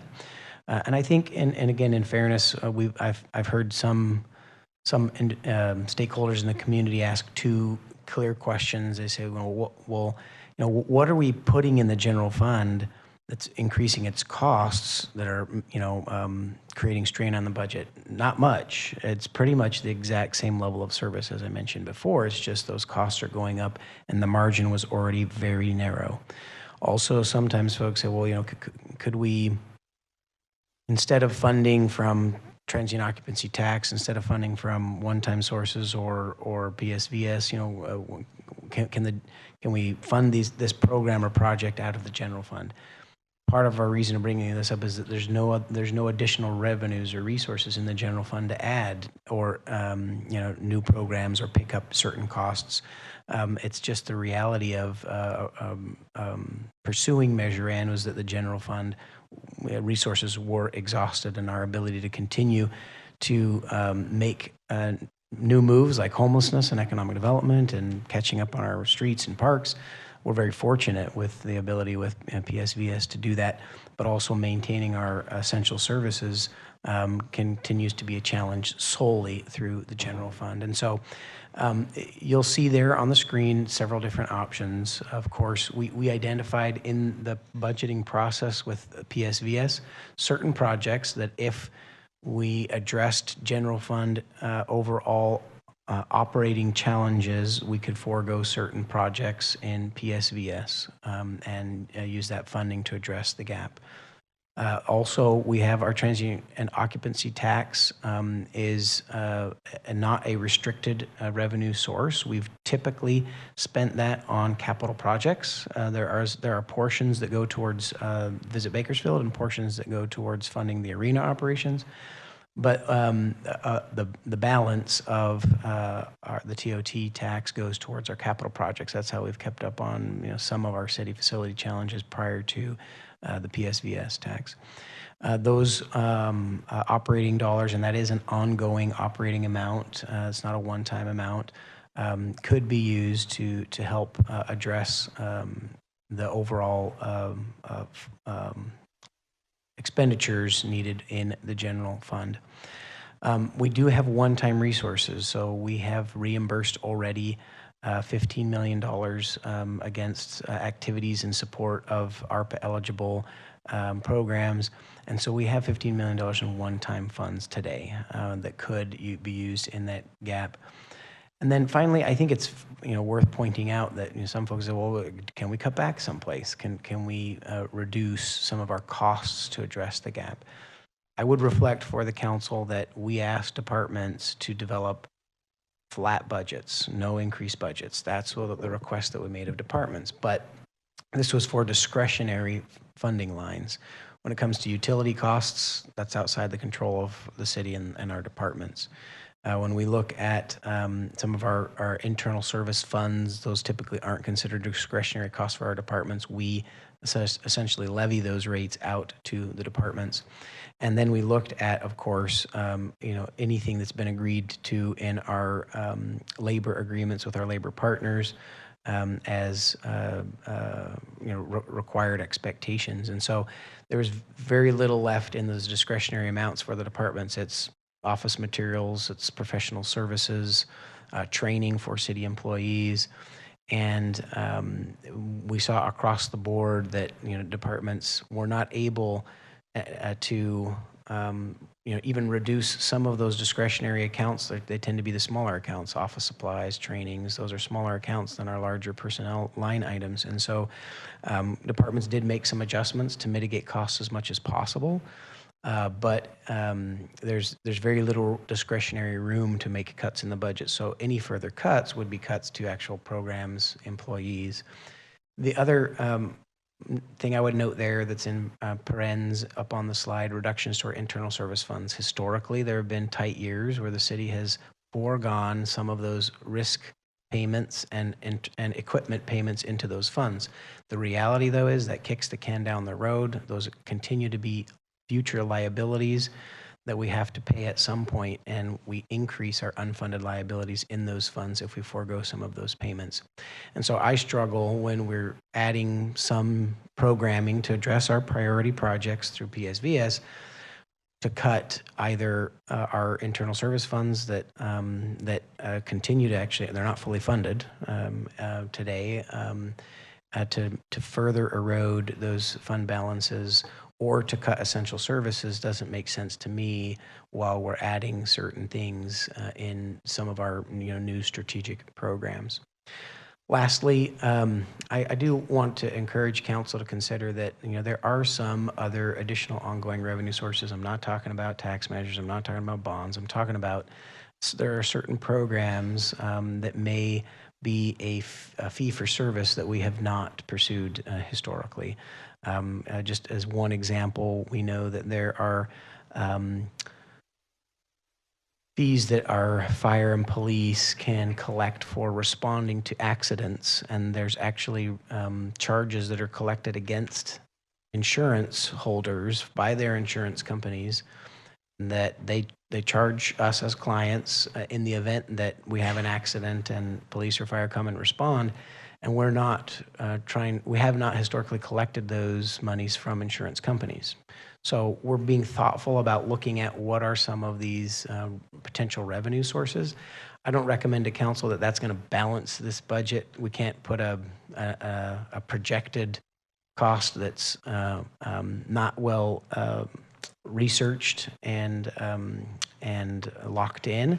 But I did want to reflect, if we see a future ongoing structural deficit in the general fund, we should be thinking about how do we address some potential revenues for the services that are being provided. And lastly, I should have put this on the slide, is efficiencies. We're doing a lot of work to try and identify how can we be more efficient and have things cost less. And in some instances, we hope they can reduce our costs and at a minimum hold our costs steady. And so we're looking, the ERP is one example here where the ERP should have savings for us and reduce the number of future staff time needed for certain activities. And so the general fund does have structural challenges. We should think about all the ways that we can reduce costs, control costs, as well as look for efficiencies. As you look at those big line items on risk insurance rates and equipment, those are the first two where I said, okay, we're going to take a much closer look at those insurance rates, and is there some way for us to impact those? More than likely, that would require legislative tort reform at the state level, and we've already started those conversations because those insurance rates are going up because of large civil litigation that's impacting the insurance markets. That's a tall order, but we're going to go after it and see if we can impact those rates well into the future. So I know I've talked long on this slide, but just wanted to paint that fuller picture. And here's what my recommendation as city manager be to council is that we take a hard look at those first three bullets as more tangible to addressing our gap, while staff continues to pursue, of course, cost controlling measures and revenue measures and efficiency measures. And we as staff could make recommendations, again, about projects that could fall in or out of a PSVS or a TOT budget, as well as some of those could be funded by those one-time funds that are available from our general fund allocations that have been reimbursed against ARPA. So at this point, I welcome some council questions and considerations on the entire presentation, but in particular about this current slide. Thank you, Mr. Clegg. Vice Mayor. Thank you, Mayor, and thank you, Mr. Clegg, and thank you, Mr. McKeegan, and to your teams for all the hard work. I really appreciate this last slide and the transparency that you've demonstrated this evening with regard to the various different options. I think it's important for all of us on the council and in the community to really be able to see what sort of the trade-offs really exist for us, or opportunities to really meet that shortfall really are. And so I just want to thank you. I want to thank you for lifting this up. My honest feedback is that it might be a blend of these various different options and strategies. For example, we have some ongoing expenses that I think it would be prudent to look towards ongoing revenue streams to match those ongoing expenses, whereas capital projects may be the most appropriately funded by a one-time funding source like those ARPA dollars. I think we have an opportunity in those one-time general fund allocations, transferring those ARPA dollars into the general fund a while back. We now have that opportunity to utilize those dollars, but we wouldn't. One council member opinion is we wouldn't want to necessarily use those dollars to fund those ongoing expenses. And so it probably is a blend of different things. So I'd like to have that conversation as we continue with these budget workshops. And just one last question, and then I'll save other comments and remarks for our next workshop. We still have capacity within PSVS. So even though we're seeing a slight decline within the revenue, we still have capacity and room to make these choices. Yeah, thanks, Vice Mayor. And so, Mayor and Council, I'm going to overly round with these numbers, but roughly speaking, we do have the council policy that recommends 60% of PSVS towards personnel, 70% towards other ongoing. As we've defined ongoing, it's these core services. We don't include some contracts for service that really we could reduce much more readily, as well as we make allocations every year into like our economic opportunity area funds and into our economic development programs that they're not ongoing obligations. We can adjust those monies. And so with the recommended positions that you saw your last meeting for PSVS, that puts us fairly close to the $60 million for personnel, but a little bit under. We're still under the 60% for personnel. And the nice part about $100 million tax is that the percentages are nice for rounding. And so we are close to $60 million in ongoing with PSVS. We have about another $20 million that we would call recurring operating. Those are those contracts for service, allocations to our different programs and funds. And so I think as the available funds in PSVS start to narrow, what I would suggest is council may start saying, we've got that $20 million in these other programs. Let's look at the full budget and say, are those the $20 million we want to spend this on? Because you may want to make some adjustments, but there is still another $20 million, of PSVS that we've just been able to put towards capital expenditures every year. And you've seen a $36 million proposal this year because we have also one-time carry forwards in the PSVS budget this year. So we've got more capital in there.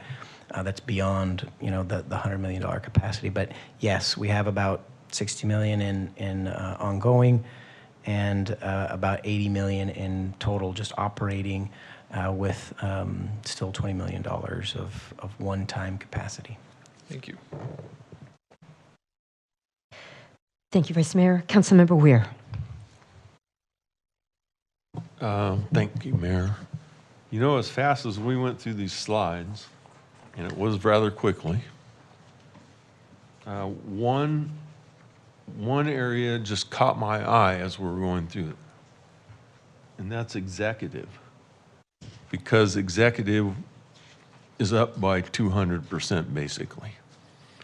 So maybe you could come back and let us know why that's happening. I have an understanding of why, but my goodness, $12 million from 4.1 is it's a huge jump. It sure is, and we thought about making that one of our talking points, but we were moving quickly. The quick answer, and we can give more detail through the budget workshops, but as we have moved Visit Bakersfield from the city managers, from the economic development to city manager's office, as we've moved homelessness from economic development to the city manager's office, and a few other moves, it's really not an increase in the level of service, as I mentioned. It's just shifting where some of these buckets of money sit in the budget. So it's really just moving the monies around. As you'll note, you've got a few departments that see negatives there. It's not, actually because costs are down, it's because we've just moved some things around, I think with one exception, and that's technology services.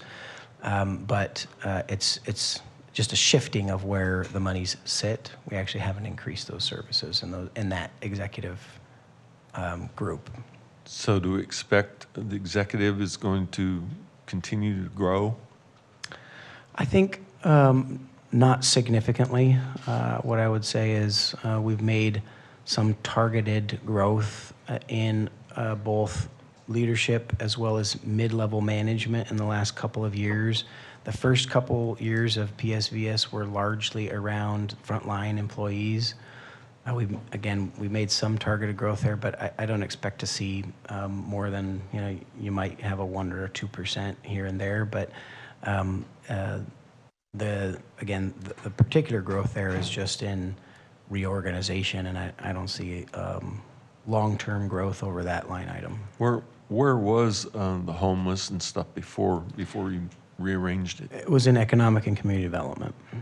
So is in that department still is operating? It is. Is that part of your management team, executive team? It is. And so what you'll see on this same chart, council member, is that there's a minus 14% in economic development. And a big portion of that was, reductions and moving some things out of that line item, but then they're going into, some of that went into executive, and some went into one other line item. So this one is a tough one because we've made some changes, but the organizational changes are really driving a couple of these large percentages, either positive or negative. Okay, well, if you could give us maybe a written copy of what's going on, because economic development only went down $1 million, and I was just shocked to see $12 million in executive. So whatever you can provide, I'd appreciate it. Thank you, Councilmember Weir. Councilmember Freeman. Thank you. Well, I appreciate the brevity of the presentation and the summary. I think it makes it much easier for us to get the big picture here, where we're spending money, where we're growing, and maybe in the future do a little variance column so we don't have to take our calculators out up here and figure out how much each that would really be helpful. But and I do like the 35 million beginning balance, but we're at the end, I believe, and most economists, we're at the end of the business cycle. We have a business cycle that goes like this, just like that water, the water board. We see the 7-year, and it's unbelievably reliable. I never knew until I got 7 years and 2 big years, 3 bad, and 2 mediocre. It is so reliable. It's for the last 100 years. Well, the business cycle is just as reliable. And the COVID kind of interrupted it, screwed it up a little, but now we have a wage price spiral. It's kind of gotten much worse because of the way we handled the COVID. But we would have been at the end of the business cycle. We fueled by artificial 3% interest rates for years and years. We inflated. We won't be looking at any increases next year.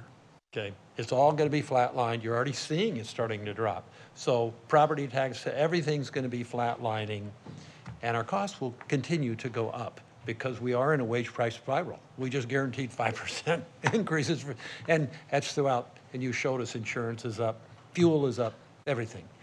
So we'll be having much more difficult discussions for the next 5 years. And you'll figure out where you can do cuts, and it'll probably come out of capital expenditures, because those are one time, we can defer a new park, we can, and we've done it in the past, and life won't end. But the way that people get through these is they do, and I think your staff should do it and will do it and are already thinking about it. You have to accelerate your kind of creative thinking. You will have to contract out a lot more, and you're going to have to look for those opportunities. You're going to have to look for all sorts of efficiencies where you don't, reports you don't even do anymore. I mean, after the really bad recession in 08, where we laid off 50% of our people. I mean, it was really painful. And we all had assistants, you know, each department, we all had a secretary assistant special. Well, we all had to learn how to do our own spreadsheets and use a computer.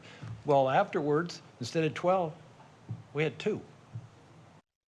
And everybody was just fine because we all learned through technology, helped us work more efficiency. And I think, I don't know where it'll be, but I think you will find ways in technology in every department to help you streamline, and it means less people. That's what it means, but you get just as much done, and you're going to have to do that. And thank God we have great technology, and this country leads, because that's what's going to get you out of this, and you really need. And even these things like work from home. I mean, I'm one of these guys, everybody needs to come to the office, but you know, maybe if someone can work 3 days at home doing some sort of task that's be just as efficient at it, and maybe they don't have to be paid quite as much because they say, hey, my lifestyle's different. I mean, I have daughters with children, and they're trying to do time at home, they're trying to raise the toddler. I mean, it is really hard on the women. They're finding they can do most of their job at home. So maybe that'll allow us to, and they probably would take less money too.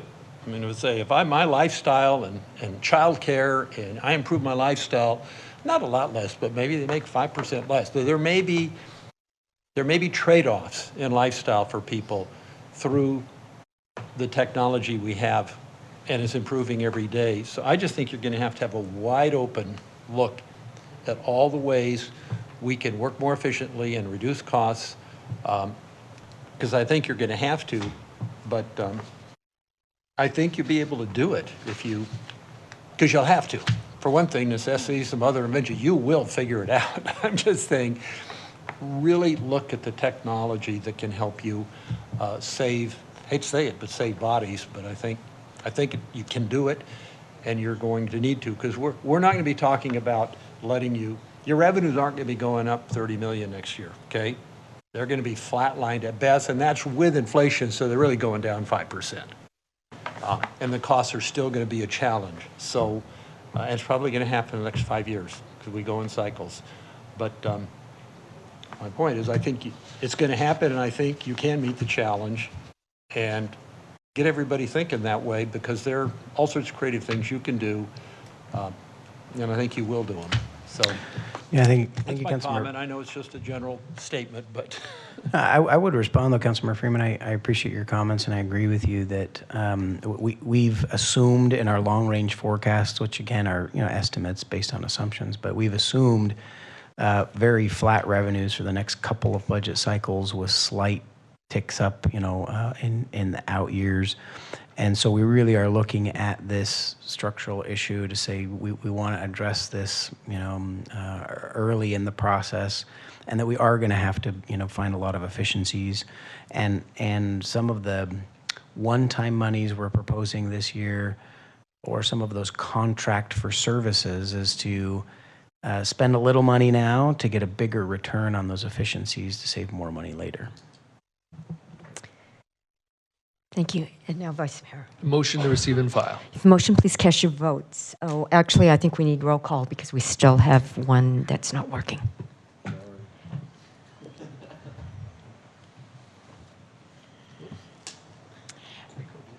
Vice Mayor Gonzalez? Aye. Councilmember Arias? Aye. Councilmember Weir? Aye. Councilmember Smith? Yes. Councilmember Freeman? Aye. Councilmember Gray? Aye. Councilmember Kaur? Aye. Motion is unanimously approved. Thank you. Next item, please. New business item 12A, resolution to accept the Affordable Housing Financing and Incentive Plan per the SB2 Planning Grant Program requirements. Thank you, Mr. Clegg. Thank you, Mayor and Council. Tonight, this item that we're presenting on is an item that's actually already been to the Housing and Homelessness Committee, and I don't see this as a particularly controversial item, but we wanted to just highlight it because of the importance of affordable housing and sharing out some of the summaries of the strategies that we're going to be pursuing to address affordable housing. And so we have, of course, the full report that's been made available to council, but we wanted to just spend a few minutes summarizing that tonight. And so our Assistant Director for Economic and Community Development is going to help us walk through this presentation. If I give her the clicker. I'll turn the time over to Jenny Byers to walk us through this. Thank you, Mr. Clegg, Mayor, and council members. Staff is requesting council to adopt the draft resolution to accept the Affordable Housing Financing and Incentive Plan in accordance with SB 2. And so SB 2, I really want to emphasize it had a focus on housing production. We've had a couple of different conversations about what else it could have done, but the goals of it was to accelerate housing production, streamline approval of housing development, and also to facilitate housing affordability. So the city applied for the grant. There were 2 tasks that we wanted to accomplish. Those tasks were financing incentive activities, as well as an affordable housing implementation plan.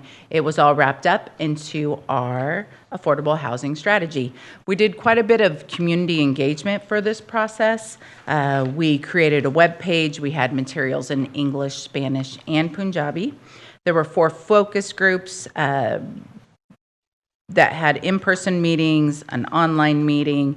There was a presentation to the Planning Commission in 2021, as well as presentation to City Council on March 2nd of 2022. There was direction provided at that meeting.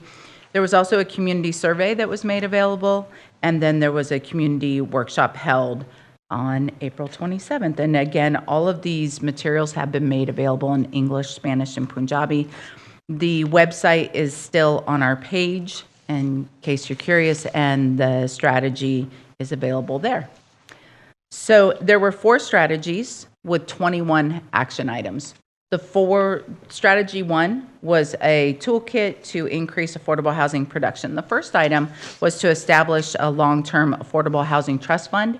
With council's permission on PSVS, there was $5 million, with a resolution to commit $500,000 thereafter for 4 years.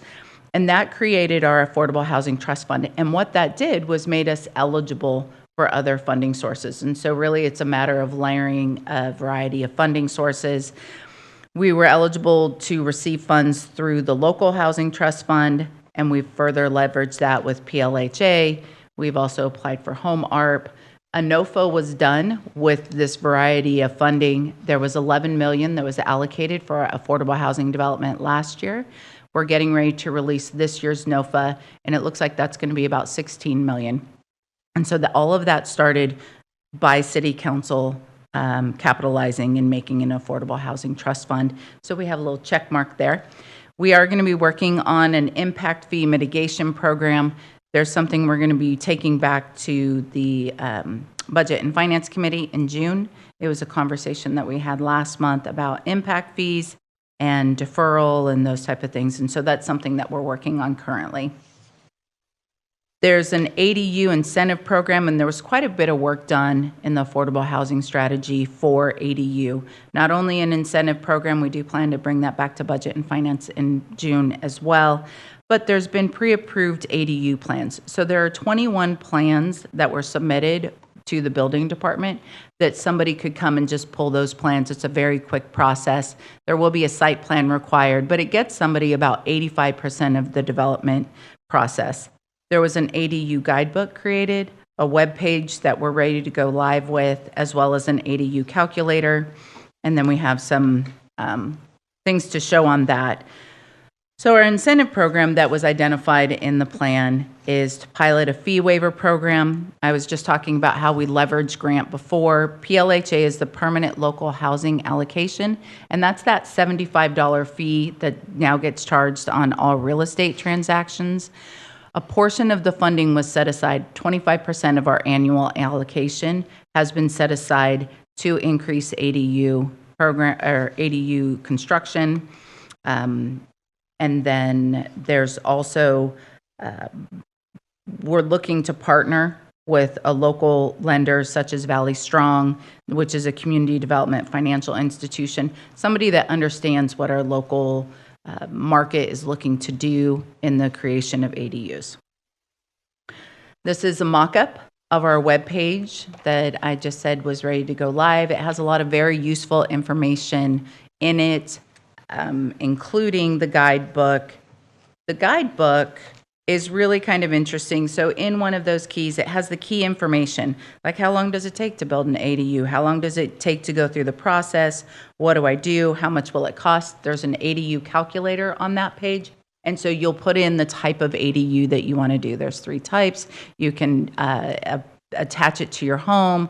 You can convert the garage. You can have a standalone unit. You can also do a junior accessory dwelling unit. So those type of things you can calculate into the calculator. And how will it affect my taxes? How do I find a designer? How do I find a builder? All of those things. With the designer, like I said, there's 21 plans that are being evaluated by the building department to have that pre-approval process. If you take advantage of some of the financing that we're suggesting, it would be deed restricted ADUs for 10 years for low-income individuals. One of the other items that they created for us was an impact fee estimator tool. And what this pro forma does, a lot of times developers struggle to know what the upfront costs are, and they have to calculate that in their pro formas. And so this is really a tool just to assist in how much the fees are. The goal here is just to make it as easy as possible to develop in the city of Bakersfield, know what your fees are and what your process is. So strategy 2, this starts our 21 action items. The dark green are items that we need to start working on after council approves the implementation of this. We're proactively looking to attract new affordable housing investors, and we're doing that through the Affordable Housing Trust Fund, NOFA, 11 million last year, 16 million this year. These are things developers want to see. And so we're reaching out to as many as we can to see if they're interested in investing in the city of Bakersfield to develop. Advocating for housing-related legislation at the state and federal level. I know that this has a lot of information.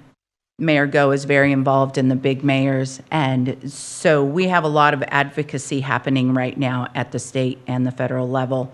There's been 100 new laws for housing just since 2016, and this really creates a burden for Chris, for Mr. Boyle, that a lot of these things need to be changed, and they're changing rapidly. When they first brought up the ADUs, I think there were 4 ADU laws that passed in 1 year, and they weren't all coinciding, and so then there had to be follow-up legislation, and so it's this constant chasing our tail of updating our codes that then get changed or modified the very next year.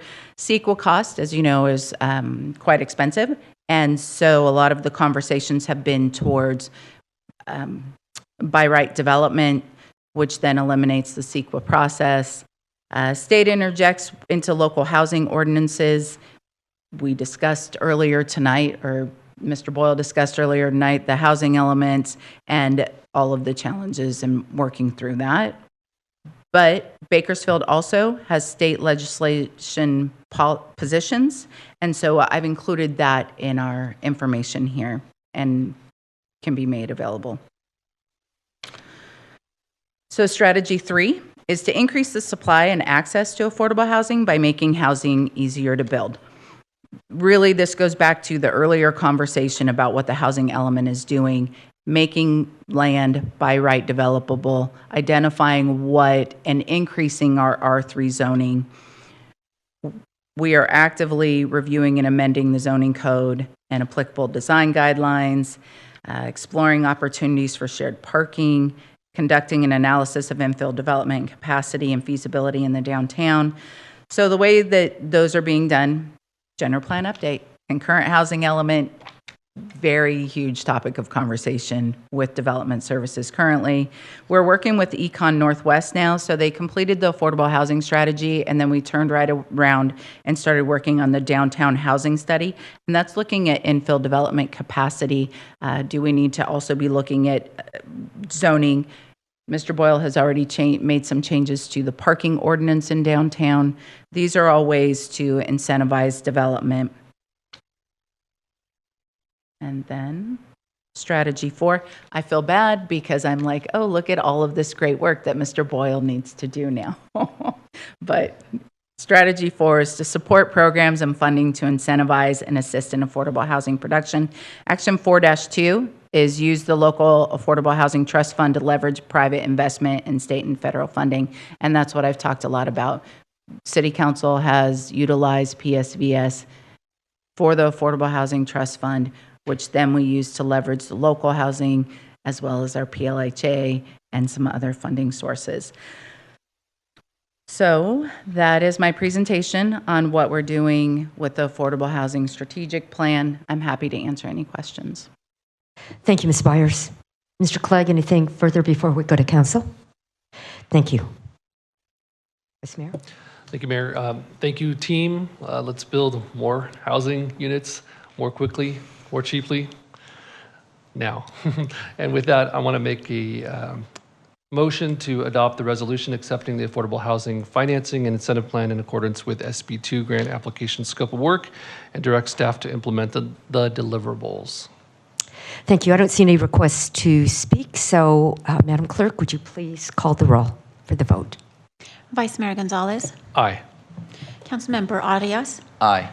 Councilmember Weir. Aye. Councilmember Smith. Yes. Councilmember Freeman. Aye. Councilmember Gray. Aye. Councilmember Kaur. Aye. Motion is unanimously approved. Thank you. Next item, please. Council and mayor statements. Thank you. Vice Mayor. Thank you, Mayor.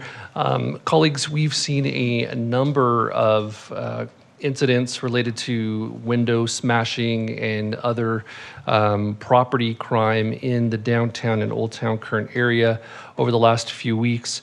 We're doing a lot of great work, as we've noted in previous meetings, but still we must be steadfast in our resolve and continue to look for new opportunities to strengthen the security of our downtown core for all of those private property owners and downtown business owners who are doing incredible work to revitalize our downtown and Old Town neighborhoods, which we all enjoy. And so tonight I'd like to make a few referrals to staff so that we can help address some of these concerns. Number one, I'd like to ask staff to accelerate the launch of the Business Security Funding Program and to include an additional element that would allow for property owners and business owners to apply for funding to enhance and secure their windows, their storefronts. Number two, I'd like us to identify potential community partners and exploring the development of a risk pool for those business and property owners to participate in to address any window smashings in the future. Number three, develop a strategy to install camera units on every intersection throughout the downtown and Old Town Kern neighborhood to enhance that security feature. And finally, I understand that the Bakersfield Police Department will come to the council with a presentation soon on police response times, and I'm requesting that we also include a report on how we're addressing property crime and retail thefts in not just downtown and Old Town, but throughout Metro Bakersfield, and that we look at additional strategies to prevent future crime. Thank you. Thank you, Vice Mayor. Unfortunately, we've received lots of calls about that with the windows, so thank you. Councilmember Freeman. On that subject, I sent a text to you, Andre, and Christian on what every single storefront in the entire nation of Germany looks like. And every night, they push the button and they roll the metal shutter down. It's the entire nation. There's not a village, there's not a town, there's not a city that every single glass front isn't covered at night. It eliminated the entire project. I mean, it may cost a few $1,000, which I asked that you use the incentive funds for. I don't know why we're not doing it here. They sell them at Home Depot. There's vendors here. But it solves a problem. they have a lot of problems, but they don't have broken windows on any of their retail, and they have homeless in the streets sleeping right up next to them. The problem's gone. It's a pretty simple solution. And when you break all those windows in front of a store, there's several $1,000s worth of damage. Well, that's gone. And I think maybe we ought to look at some ways some other people solve the problem, because I know if I had a store, that's the first thing I would do, because I can't break my windows anymore. And it secures the entire store. A little harder to break in. I guess you got to see it have a big lock. They could bolt cut or whatever. I don't know, at the bottom. But it seems like a pretty obvious and simple solution to the majority of the broken windows. So I think we ought to look into it. Thank you, Councilmember Freeman. Councilmember Arias. Thank you, Mayor. I couldn't agree more. I know this is a conversation that we've been having for maybe a little bit more than a year. I know that we had the Downtown Business Association who came and helped us breathe more life into this conversation. And I know that there are some changes that are happening in the Economic Development Department that might make this challenging to implement right now. But I think it's important that we, just get this done as quickly as possible. Even if that means us having a conversation about opening up the Economic Opportunity Area Grant so that some of those needs can be addressed by some of our businesses. And I know that it probably wasn't the Vice Mayor's intention, but I think it's important that we also make sure that businesses, even outside of the downtown area, are also eligible. I'm thinking specifically along Union and also some businesses along South Chester who I know could use the help. So thank you. Thank you, Councilmember Arias. We were blessed to have almost 2,000 people out on Saturday for the Great American Cleanup. Thank you, Vice Mayor, Councilmember Gray, Councilmember Corr, for being there, and just a lot of community participation. Thank you, staff. West High School won the Mayor's Challenge in bringing over 80 people to participate, and second place went to BHS with West High. I'll give them $500 of my personal funds. And then just wanted to do a shout out also to Garden Pathways that brought in over 200 people to that event, many of them from Dignity Health, to work on the 34th Street neighborhood. So thank you to all of you for working together to keep Bakersfield beautiful. And with that, we stand adjourned at 7:49.